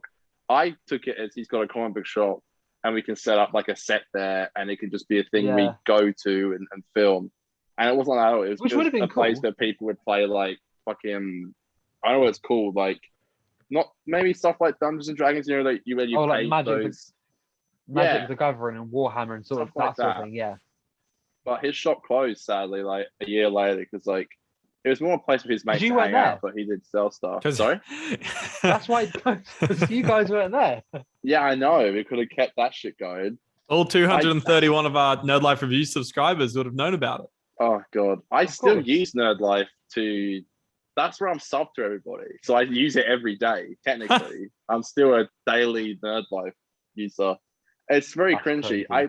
I wish I had that ambition to make videos like I did back in the day. I was talking to my therapist about it, and she made a really good point, but I never thought before. She was like, you know, you were younger and your brain was just different. And that's so true. Yeah. Like I just was just so happy to just make content every day. It is a little frustrating though, isn't it? Because I think Aiden, I think you tweeted about this a few months ago that you wish you had the sort of creative outlook that you did back in like 2017 or whatever. Yeah. I was making in 2017, I would make like 3 videos a day. Wow. Where did that go? You know, that's crazy. Those were the days. Like 3 videos a day for like 7 days a week. I was on a roll, you know, and now it's like I can barely be bothered to, I don't know, even make myself breakfast, let alone make literally. It's so weird. Same, dude. I'm having crumpets for breakfast at the moment because it's so much easier for breakfast. Yeah, so nice. Yeah, and I totally get it. I think I've let it go a bit, but it still does. I constantly talk about with like family, friends, and therapists of how like I feel like I'm, you know, wasting time. I should be doing this. Like I could be doing it, but like truth is, you know, I have a lot more passion in other things now, like the podcast and stuff, which is like, it doesn't always have to be videos, you know, like you can still be creative. And music's the thing I've gotten into massively, like performing music live with my deck and stuff. It's so fun. I've fallen in love with that so much, and I take every opportunity I can to play. And it's like that's still what I did in the past, but just, you know, a bit different now. But is YouTube dead forever for me? Who knows? I don't know. It might not be. I might come back one day, but I don't know. I think my biggest issue, and I'm not sure if it is with you guys, but it's a case of I really want to make YouTube videos, but there's a part of me that's always gonna hold YouTube up with the way I used to make videos. You know, Mm. I can't. I used to be like a character. I used to be like, oh, hey guys, blah blah blah, like we all did. I can't do that anymore. I can't sit there and waffle about whatever nonsense shit I did Yeah. that week. And it's like I really want to come back and do videos again. Hopefully I will, but right now it's just sort of crossing that barrier between nostalgia and moving on, I think. Yeah. Stranger things have happened. If we could come and- back, who knows? Yeah. It's And I hate to, I have to agree with you as well. I think doing a podcast now has really helped me get out my creative outlet. Yeah. Actually having something to put out into the world has helped me quite a bit. As I'm sure it has with you guys. Yeah, definitely does. We'll plug your podcast in a sec. We will plug it. Yeah. Yeah, Dylan's got an awesome podcast. Fuck, what was I going to say about that though? Oh, Yeah, sorry. My mind is gone ski.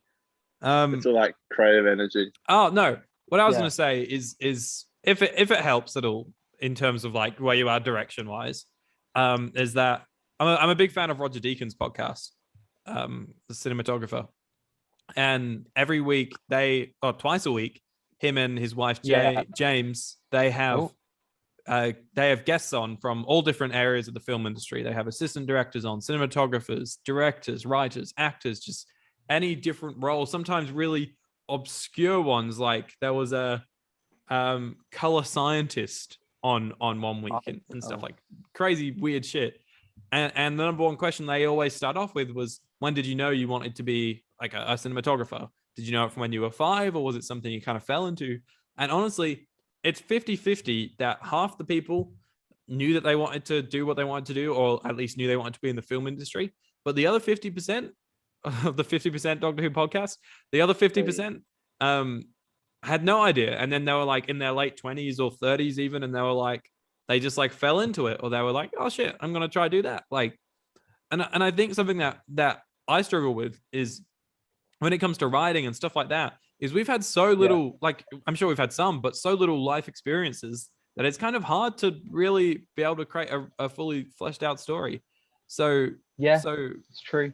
I think there's no need to rush into it. And actually, there's a scene in my next short film, Let Me Be, that's about that. There's a line that I think is pretty much exactly what you just said before, Connor, like almost word for word. Yeah, so that's funny. Can't remember now. Dylan, talk about your podcast. It's great. Thank you, firstly. So my podcast I run with my friend Paddy. It's called What Could Go Wrong. Yeah, it's called What Could Go Wrong. It is the basic, two guys talking about things podcast, but I think it's fun. I do think that we have, I don't know, Aidan, you said this on the feedback thing. I do think we have sort of spoke about Marvel a bit too much, so I kind of want to go away from that. But yeah, I don't know, if you like listening to me talk on this show and you like what I tweet and whatever, then please go listen to What Could Go Wrong. Paddy's cool as well, but really and truly you only listen to it for me. I don't know. I don't really know what else. I don't really know what to say. It's a fun time. It's a lot of fun. It's out. I'll agree. It's you guys have good energy, and something I said to Dylan, as much as it irks me, is that Dylan's co-host Paddy, he's like he's very mainstream in his cinema choices and TV and stuff. It irks me as well. Yeah. The fact that he didn't know what A24 is, genuinely, like I was driving and I was like, I'm gonna steer off the road right now. Whereas Dylan is much more of an all-rounder. And I think that provides quite an interesting dynamic. Yeah. I do want to do an A24 special with him where I sit him. I want him to watch The Lighthouse, Uncut Gems, and I've maybe Good Time. I really like Good Time's one of my favorite films, but I'm thinking, those are fucking bangers. Maybe like Lady Bird or something like that. I just want him to watch really good A24 films. Yeah, that's great. But yeah, he's a lovely guy. But Yeah, you are Dylan, right. you His gotta opinions are have a bit basic. you gotta have me on to talk about the lighthouse, baby. I'll talk about that shit till the cows come home. My favorite movie of all time. Do want you guys to come on to another thing, but I also want you guys to come on for what could go wrong. Yeah. as You well. mentioned doing like But- a crossover episode. We should do Yes. yeah, you know how you and Patty were talking about the bloody Disney What is crossovers this? they used to do? A crossover Yeah. episode. We can do like that's so 50% could go wrong. Well, it could be called. We could call it the 50% could go wrong podcast. Yes. That's great. Yeah. There you go. I like it. Yeah, Sounds looking like a forward good to it. special. I've We'd never have to gone figure it on out, though. a single podcast ever. Oh, you're such I- a sook. Oh, Never got. no one last time I invites me said on that, their you fucking- podcast. You really upset me when you said that last time, mate. Fuck you. You've been on 2. I've been kind enough to have you on my other one. So, everyone I know has, even my fucking best friend Mitchell, he doesn't give a rat's ass about being on a podcast. It's been on a podcast. I haven't. And I've done like 200 more probably. I promise you that you will be on What Could Go Wrong and my other show, which is going to be a film specific show. You will be on Awesome. them, okay? I just Still need waiting to- on Vinny as This- well. This is sort of that reminds me. I'm waiting to be on It's on Random as well. The only issue is that I sort of haven't figured out the audio and stuff yet, which is why the quality of What Could Go Wrong sort of dips in and out. It's something I need to work on. But once I've got that sorted, and once I can figure out how to do Zoom and all that lovely stuff, then you guys can come on. Lovely. I'll tell you It'll what. be a bit weird for Paddy to go on to the 50% because he's never watched Doctor Who in his life. Yeah. That's kind of fun though. Yeah, I'll have to talk to him about it. Yeah. I just grabbed a vinyl from my vinyl shelf to remind me to bring that up after we're done with Doctor Who conversations. I really want to tell you guys something I'm ecstatic about, but I'll tell you that in a sec. But I was going to forget, and then I just remembered. So, all right. Yeah. Shall we do the segments and then you can give us I'm that? recording the podcast, Dad. Oh, it's the regular you. appearance of Connor's family. Actually, not this time. Connor's family needs a sting, please. Give them like a sitcom sting or something. Fuck. It's Connor's family. I'm recording And I'm podcast. That's just the sting. I don't know, Mum. I've been in here for I like should 2 just get a hours. voice clip of Connor saying, I'm recording. Bye. Where's Mum? I literally been here for like 2 hours. I don't know. Oh my lord. Yeah, shall we do the 3 segments and then you can tell us about your vinyl or whatever Yeah. it was?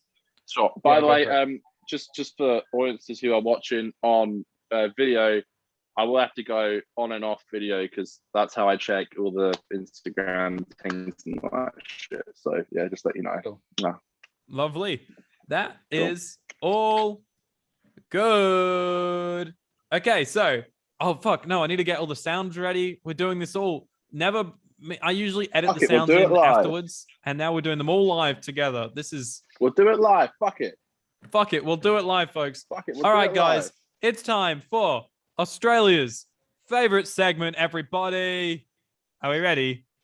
Yeah. We hate this segment in the UK. How dare you? UK Fuck you! idiots. It's time for Goof of the Week. Boo. Woo! What a time. God, What a that time. felt good to do that live. All Go right, Australia. nothing crazy great over there. The Goof of the Week is where we talk about, the goofs of the week, of the episode. Some goofs, some gaffs. some silly both. things that happen in the episode. So the Doctor's sheriff badge, apparently just fucking goes everywhere. Like it's on his lapel. Sometimes like it's on his little lapel. Sometimes it's on his blazer properly. It just apparently moves around quite a bit. That's a bit of fun.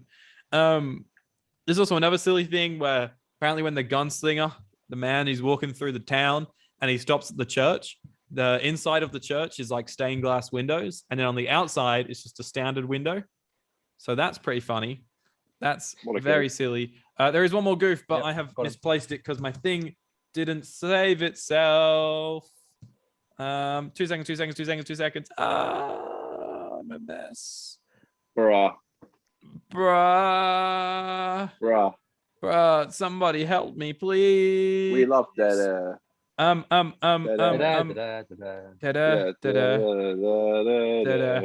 no. No, yes. The USA flag is in this, and it uses a modern 50-star USA flag. Flags. Although in 1870, it should have only had 37 stars, which I think is a very similar goof to what happened in Dreamland, the animated adventure. Yeah, I'm pretty sure. And we all loved Dreamland, didn't we? It's the best episode. It's David's best episode. Best thing I think Dan's about to watch that in his rewatch, so that'll be fun. But he hasn't seen it, so it's not only David's best episode; it's the best episode of TV. Full stop. Woo! Oh, so good. Yeah, baby. It's terrific. All right, so that was a very quick goof of the week this week. Shall we move on to Australia's second favorite segment and the UK's second favorite segment? We do like this segment in the UK. Do you do? How much so? Is it? Should I say we should move on to Australia's second favorite segment and the UK's favorite segment? It's more of like our seventh favorite segment. There's some other segments of things like there's this particular segment of a tangerine that the UK likes. So I wouldn't go that far. But it's time for behind the scenes.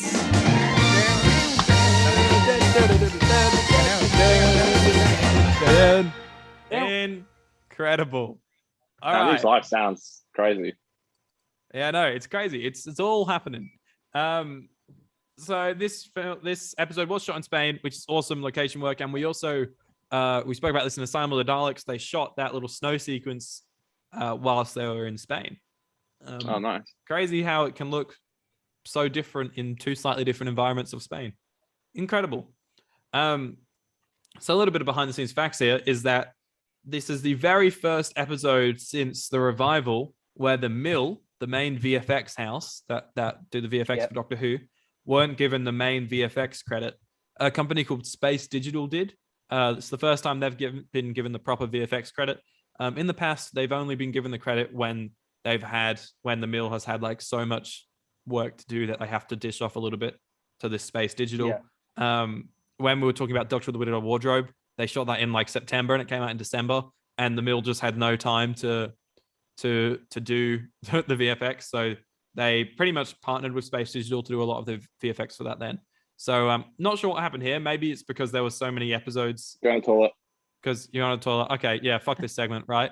Maybe because this series kind of has 17 episodes in it, kind of, if you think about it that way. Maybe they needed to spread the load a little bit. Not sure.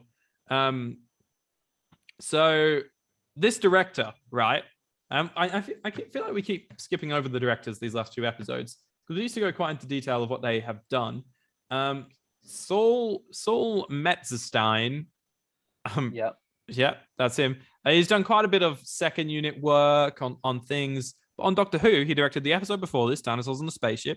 He also directs one of my favorite episodes, The Snowmen, another really good episode, The Crimson Horror, and a really great finale, The Name of the Doctor. So in this series, he directs 5 episodes. So that's pretty cool. And they're all pretty decent episodes, actually. They are. At least direction-wise, they're all pretty good. Yeah, pretty damn good. I have to agree. Mm-hmm. He was also the second unit director on Dread, which is a thing that I know people like. And then, funnily enough, I watched this 4 or 5 days ago. My third favorite movie of all time, Trainspotting. He was the location assistant back in 1996. He was Danny Boyle. He directed the whole thing. Yeah. So I just thought that was a little fun fact. He was location assistant on Trainspotting. It just shows, how you start small and you build your way up. That's how it all works, right? Correct.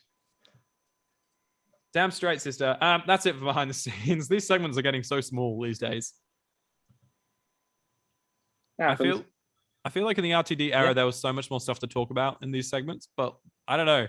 Is this when they started to maybe not show us as much about the show? I don't know. I think so. Yeah. I know it's no confidential or anything. So yeah, I bet you guys can't wait to get to the Chibnall era where there's going to be absolutely nothing. Hell. I don't think we can even do behind the scenes in the Chibnall era. I don't think you can. Dude, there's going to be nothing. Literally thinking that today. It's so crazy. Who would you, before we move on to Goof of the Week, sorry, who would we you already say did Goof of the Week. You should know, it's our favorite segment. Not Goof of the Week. No, I'm sorry. bloody bring in the clowns. You know what I mean? Yeah. Who would you say is the most? Who is your favorite Doctor Who director for New Who, and who do you think has had Graham the most Harper. successful career since Doctor Who? I'd Because say I would say Graham Harper, Graham Harper, but Euros Karen Lynn, Gillan. I would say would be. No, I mean like director-wise. Oh, Although Karen director-wise. Gillan has directed.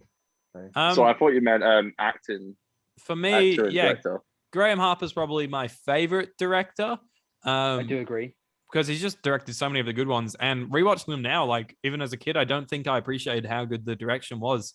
I always said, you know, series 5 is when they actually kind of started to think a lot more about shot composition and take the show a bit more seriously like that. But that was total bullshit. They do awesome stuff in those first 4 seasons. Obviously on a much lower budget, but they do great shit with what they've got, and that's what's important. In terms of who I think has had the most successful career, would be Rachel Talalay easily. She's directed a bunch of features, Really? and she's a big Hollywood producer, not the biggest producer in Hollywood, but she's done a lot. See, I think I would have to disagree only because she had done all of the Hollywood stuff before she did Doctor Who. Yeah, that's true. And so I meant like someone who's got. For me, it would be Euros Lynn, because he did Daredevil, the few episodes of Daredevil. He had that film which I have no. Yeah, he did. Wow. He's done Doom Patrol, which is my second favorite show at the moment. Wow.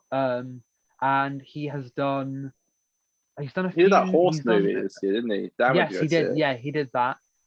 Tony he's just done well. quite a bit. Wow. He's really big. So yeah, you're probably right with that, because Rachel Talalay, I don't know, maybe it's her retirement thing. She's doing easier stuff at the moment, but she's doing a lot of like CW shows like The Flash. Yeah, and, CW. She did a bit of Riverdale. Yeah. Yeah. Really? Yeah. That's insane. Mm-hmm. I know. Yeah. That she's doing We're gonna get her on the show show for Heaven Sent. Oh, dude, I would lose my mind if you got her on the show. I've never sent a DM to anyone, mostly because I don't want to feel like I'm just trying to. Like, I'd love to have I know Josh follows me personally. Josh Sense followed me personally. But I'd feel so bad messaging him saying, "Do you want to come on the show?" Because I really don't want to see that guy who's like, "Oh, you know, the only reason that I follow you is to get something out of you." But like, I generally think we could have so many cool conversations with like, you know, actors from the show, directors from the show, people in the Doctor Who community. To be fair, I think we run an honest enough show, and I've been doing the show long enough that people would see it as not like that. But I don't know. I've never done a slide into the DMs and said, "Would you like to come on?" But maybe you need to start biting the bullet a little bit and start doing that more. Maybe I'll start doing that soon. Who knows? But well, 75 episodes. That's a bit of a. I know. That's what I mean. Like, yeah, you know, I 75. definitely think we've shown that we're not, you know, fucking around. So, yeah. Who knows? Who? I will try. I promise to this day I will do my darndest to get Rachel on for Heaven Sent. That would be hilarious. Yeah, that sounds sick. That would be so fun. If she says yes somehow, I will just cry. Dude, oh, that'd be crazy. I will try my darndest. All right, shall we move on to England's second favorite segment? Let's go. Australia's third favorite segment. No, this is actually the UK's favorite segment. I recently did a poll, and they said, "Yeah, we love the segment." Yay! And the reason why is because the UK is actually run by clowns, so they love it when.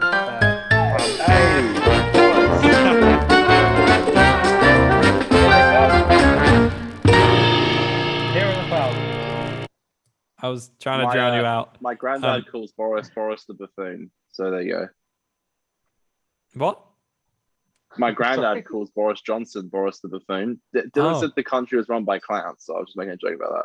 I thought you were saying that Boris is your great uncle, and then I was like, this comic book store opener was like your sister's brother's dad or something, and now fucking the master, the war master, is your dad's brother's sister's mum. Wait, what's going on? I am actually related to David Jacobi. Professor Yana. Somewhere down the line. Yeah, it's your dad's brother's sister's mum's wife. David Something Jacobi, like that. Who's David Jacobi? Professor Yana. Yeah, his name's Derek. It's Derek Jacobi. Yeah. Sorry, Derek Jacobi. Yeah. Yeah. Isn't that What'd you say, terrible? I Connor? don't know, mate. You don't even know the name of your dad's brother's Yeah, I sister's don't mum's know. wife. Fucking leave me alone. He was really great in Last Tango in Halifax. There you go. Yeah, he is really good. He's really good. I apologize for getting the name wrong my own family. Well, over on Twitter, just Twitter Things is where we go and we talk about Twitter and Instagram and what people have to say about the episodes we're reviewing. Twitter is about as barren as this episode. I've noticed that on episodes that are quite popular with fans is when we tend to get quite a few reviews sent in. And then on episodes that aren't, we don't get too many. And I was expecting quite a bit for this episode. But literally, the only comment is Dylan giving a winky face because he knew he was coming onto the episode. No one wanted to talk about A Town Called Mercy. Yeah. Well, quite sad, not actually. much better on here, on this end. Yeah, it's because you don't post till about 90 seconds before we go on. Okay. That was, alright, fuck you, first of all. Second of all, that was a fluke. I've been doing really well recently. I just forgot, or I got fucking shit on my mind. Alright. Jacob Just said, tugging your balls. consider them fucking tugged. Alright. Jacob said, Town Called Mercy review. This episode is good, the setting is beautiful, and the episode is just fun. 7 out of 10. Question. What do you think are the most fun episodes of Doctor Who? Ah, fuck. I always have to think about these questions. Damn. Crimson Horror. Crimson Horror is a really fun episode. I'm going to go urinate. I thought you were going to give us That's not another an episode. question. Sorry, an answer then. Help me out here, Dylan, please. My new co-host, Dylan. I would have to say the episodes that I have the most fun with are probably this episode. I would also have to go with Boomtown is very fun. Oh, hey. What's Runaway another one? I'm trying Bride to think. comes to mind. Runaway Bride, Voyage of the Damned, and The Christmas Invasion are all very fun. And then if I'm picking one from the Chibnall era, I have a lot of fun with. Actually, no, I don't. That's a lie. The Saranga Conundrum. I know you hate it, but I think it's a bit of fun. I those are my hate answers. it. No, I do. Rewatch it. It's not that bad. It's not that bad. I can't rewatch it. When I get there, yeah, I you can. can't. When you I get there, can't. yeah. Sorry, I completely forgot the rules of this show. Yeah, I know. That's okay. Well, Aiden's gone. I don't give a shit. I'm going to read my 3 things. I said, thoughts on the King RTD returning. Nicole, Aiden's girlfriend, said, you woke me up when you called Aiden to scream about a lost bride, so I don't like it. That was really funny. Xavier said, best possible news. And Vinny said, pure happiness and excitement. Oh, yeah. I'm back. Hello. Missed opportunity for me to use the elevator sting live there, but that's all right. What did we say briefly? Don't just rehash, but what were the episodes we named?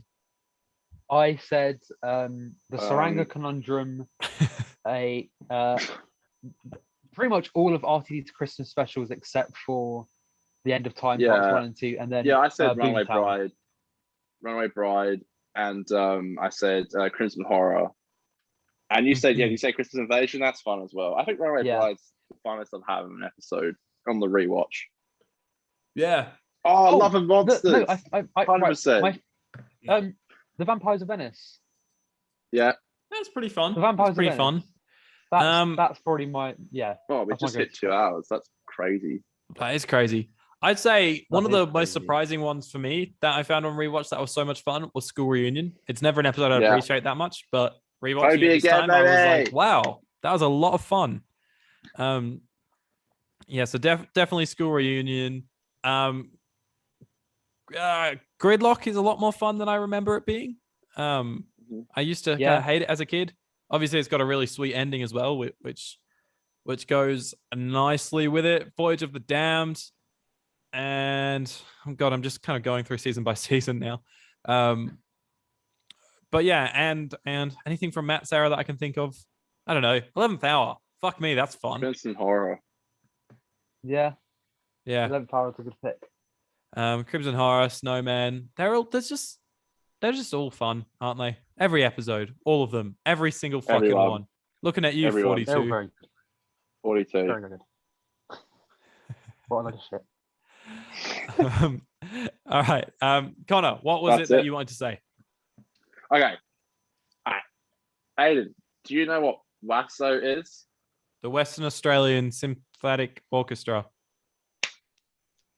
Correct, Mundo. So, I don't know if they do this where you live, Dylan, but Yeah. occasionally WASO, which is like this massive orchestra in WA, they'll host events at like this main arena in Perth, and they'll like show movies. And instead of the movie having score, this live orchestra will play with the movie. Yeah. I've been wanting to go They to do that one at the for Royal so Albert. long. I really Yeah, want to go. By the way, it's 90% of the time always John Williams. It's Yeah, always it like is. Indiana Jones, Harry Potter. And But Star Wars. one of my favorite movies of all time, and a massive tradition for me and Daniel, like our one Christmas tradition every No year way. is that we watch Home Alone 1 and 2. And a couple of days ago, they posted on December 10th, one day after your birthday, Aiden, by the way, it was December 9th. That's true. They said they're gonna do the first Home Alone movie with the symphony orchestra, and That's it's sick. and we can actually show it on video now, which is awesome. This is my Home Alone vinyl, Mm. which I've said many times that I went above and beyond the fun. There was only like 5 copies in Perth, and I got my little So sick, red. man. It's Wow. so fucking awesome, and this is a mix between score of John Williams and the Christmas soundtrack. But it is my favorite score from John Williams, and I love it a bit. And and I scored tickets for Dan and I today. It's pretty cool because like you could get it's cool because there was like they did tickets for $35, and you could select where you want to be like in the stadium. Obviously, the closer you are, the more expensive it was. But I was like, fuck it. I've always wanted to go to one of these things. I love orchestras. I love this movie. It's my favorite score. So I just full on went for the $90 tickets, and we're like smack bang in like the front. And You've got a so that's fucking December 10th. violin. You'll see. You're that Dude, close. I should be playing as well. I should be conducting that motherfucker as I'm watching it. I'm ecstatic. cool, It's man. literally my favorite. It's my favorite movie score. It's my favorite Christmas movie. It's one of my favorite movies of all time. So to see that with, and also I do love WASO myself. So I'm ecstatic about that, and I literally cannot wait. I knew it wasn't gonna sell out, but like I did just buy tickets at like 9 a.m. when they dropped, because that feeling of buying tickets is like the nicest feeling, and have something to look forward to is awesome. So I can't wait for that. I'm really excited. So yeah, that's my news. That's my news. Love that. Very cool. That is awesome. Thank you. It's very Thank cool. you. Peace As a and bit love. of a segue, I guess. So I was looking recently, and I looked online and saw that, you know, the Christmas Carol vinyl that I have, the white Yes. vinyl. Yes. That. Oh no, I don't know why I said yes. I have no idea who you're talking about. So I've got sorry. the soundtrack for Christmas Carol on vinyl, and it's like a nice white The vinyl. Doctor episode. Yeah. Okay. And okay. so it ends with the lovely song that we all know and love. Great song. And Nick just bought it because she was like, I think it was our very first like birthday or anniversary or something. And she went and she bought me Sgt. Pepper's, the Broadchurch soundtrack, and this on vinyl. And apparently she was just kind of looking around for vinyls that had, you know, stuff that I liked and shit. And I'm pretty sure she just got it for like $40 or something like that. Now that fucker goes for $500 online. And I literally saw it 2 days ago because that's so weird you bring that up. I mentioned the other day that I want the season 1 and 2 OST, and I looked on eBay, which is where I found a copy of the OST of 1 and 2, which I couldn't find anymore. And I did go across that exact vinyl, and it was $500. I saw the exact same thing. Insane. That's bonkers. Absolutely insane. Yeah. If I had money to throw, I'd buy it. But I didn't even know it was a don't, thing though. Like when Nick gave it to me, I was like, I didn't even remember this being publicized or anything like that. So they need to start repressing them. They would sell like hotcakes. I think that pretty soon, I reckon we'll start getting season by season Murray's 100%. scores on awesome. vinyl coming out. Get some really sick artwork. I would snap that so shit sick. up. I'd snap So it up sick, so man. quick. I'd love it. Love it so much. Yeah. All right, shall we score A Town Called Mercy? Before you, I just want to I'm waiting. say something before you go. Right, I don't know if you spoke about this when you were talking about RTD earlier. Did you do the Twitter response thing to RTD? Because I know you put that on Twitter and said you was gonna Oh, read out fuck people's me. I responses on do the have show. something to say for Just Twitter Things. Go, Aiden. It's your birthday, That's right. December 9th. So great. It's almost Connor's birthday, Mhm. actually. Fun fact. Yeah, a couple of weeks, 17 days tomorrow. Damn, son. Oh, Getting old. So on Twitter, I asked, what are your thoughts on the return of RTD to Doctor Who? The Now That's What I Call Comedy podcast said, never heard of the guy. Has he written any sci-fi before? Now that's what I call comedy, folks. Hey! Oh, zing. excellent. No, I love Got that. him. That's Awesome, good fun. man. Um, That's why we tune in. bloody Miss V, that's Vinny, says, I thought the ABBA comeback was the best news of 2021, but then this happens. Very true. Very true. I'm not a huge. I like ABBA, but I wouldn't call myself Abba's like coming a, back? I didn't- an I ABBA didn't even stan. know I that. don't- didn't hear that. I don't care for ABBA at all. I could not care less about ABBA. I I'm didn't so even hear sorry. I that. just don't Get wrecked, care. ABBA. Jeez. Rachel, who is Does your a new mother know commenter that? for the show, says, I'm beyond excited and crying tears of joy at the same time as well. The king has returned. That is damn right. And then some fucking guy called Dylan has commented saying, that? Yeah, who is he? Sorry, dude, I Who's don't I that don't know. know from? who he is. Dylan makes stuff, apparently. Yeah, apparently he does. Does he? Not from the conversation we had today. exactly. Oh my god. I feel your Dylan pain. says, doesn't feel real. We're living in a fantasy land because there's no way that this is actually happening. It's exciting that my True. favorite writer is returning to my favorite series, but it's also exciting that the guy who wrote It's a Sin, Years and Years, and Cucumber is writing Doctor Who. Oh, and all that Doctor Who's too political now? Yeah, just wait until we see RTD's new era. Damn right. Damn straight, sister. Yeah. That guy sounds like a dickhead. Who's that? What a twat. No, I totally agree. It just seems so overwhelmingly positive. Even beyond what's that called? A fucking when he got a line of tweets. What's that called again? The Fred. Fred. Yeah, beyond thread. that Twitter thread.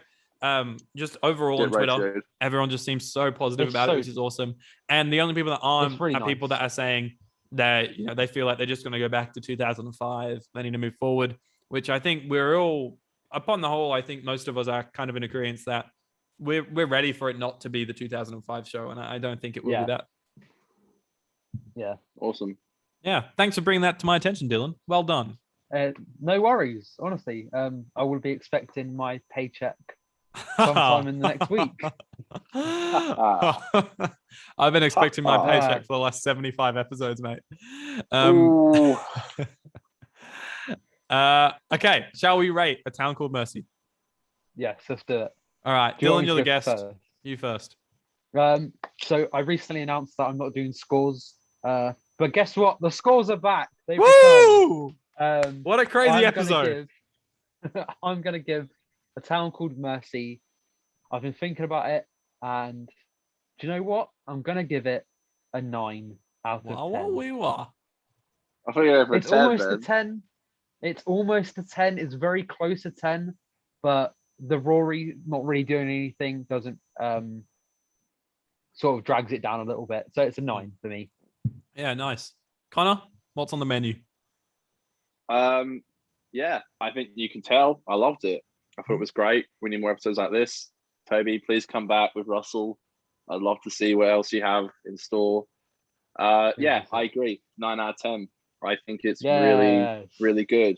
I agree. Not quite a 10, but yeah, totally. It's so I totally close. agree. Being a So 10. close. So close. You know what I'm gonna give it, fellas? Right. A 9. Hey, it's Yeah! a hat trick. It's a hat trick. It's a hat trick. Excellent. Amazing. That's Go. Let's You go. know, for me, Let's why it go. doesn't quite get a 10 is Go on. that it just doesn't quite have that emotional punch that pushes you to a 10. Like those are the Yeah. episodes that make me give it a 10, where I really, really felt something at the end of the episode. With this, it's fine because it's just episode 3 of a series of standalone episodes. I don't feel like this is the time in the season when you'd want a big gut-wrenching episode or whatever, like a heart-wrenching episode. Yeah. So it's fine. but that's probably the reason why it doesn't get a 10 for me. Awesome. Fair enough. Splendid. Awesome. Nice one. I'm glad we're all on the Dylan, same would you boat. like to plug yourself one last time, and where can we find you on Twitter? So I am on Twitter at Dylan Makes Stuff. I am going to be changing that handle soon because it's a bit of a mouthful, and I'm sort of rebranding my YouTube channel at the moment. So it's going to change, but I'll let you know when it does change. But if you want to listen to the podcast, we are What Could Go Wrong. Our Twitter for the podcast is Pod Could Go Wrong, and it is What Could Go Wrong with an exclamation mark. Cool. So yeah, check that out if you're interested. And yeah, that's it. Ready? Banging. Awesome. Well, yeah, that's Banging. been Dylan back with us once again. Great guest. Thank you. And it's also been Aiden and Connor, your boys, once again. Connor is on Twitter at Hannum Connor. I'm on Twitter at Greeny_Pro. And we are on Twitter and Instagram at 50Doctor. That's where we tweet and post about the show. And I use Twitter a lot to just talk about my Doctor Who opinions. They all go on that account and stuff like that. So, give us a follow on Give those us a follow. places. Cool shit's happening. And subscribe to the YouTube channel if you want to see us do this in person as well. Isn't that great? That's Very a cool. mouthful. That's Our so cool lovely that you're doing faces. this. Yeah. I wish there was a bit of a warning that you were recording it. I 'cause didn't know then either. Yeah. It's fucking Aiden. It's classic hair. I look fucking awful. And my background, I hate it. It is a nice Ugh. feeling to know that I'm the first person on. Obviously, apart from the closing time review, but that I'm the first person of the reoccurring video reviews to be on it. That's pretty cool. Yeah. But yeah, There you go. very cool. Well, I thought, going Decent into luck. series 13, there's a chance for us to maybe get a few more viewers, and I feel like maybe YouTube is a bit of a better way to approach that. Yeah. So I'll probably cut this. I'll probably put it up in full and then do some little clips to take out of it to post as well. Yeah. Awesome. Cool. Banging. This is where we need to sing the song, isn't it? It sure is. Oh, the dreadful song. No, I'm joking. It's the UK's I- favorite It's song. actually grown on me. My mic's still It's grown on me a broken. little bit. So I'm using Aiden's little recorder at the moment. So I can't tap anything, but That's true. it's here in spirit. Yeah. My mic's fucking busted. So You. it is what it is. Lovely. Either way. Lovely. You ready? Lovely. I'm ready. Shall we sing the song? All right, I can do this. All right, ready? And one, and a two, and skiddly-diddly-doo. It's Aiden's and Connor's podcast. We're With doing Dylan, Doctor Dylan, Who reviews. Doing Doctor Doctor Who Who reviews. Dylan as well. I'm also here. Yeah, Dylan, the best Just guest. here to There is everyone no that other Doctor guest Who better shoe, than Dylan. do a shoey. We're doing Doctor Who reviews Every day. with me, Dylan. the All best guest. day, all night. All night. Every day of the week.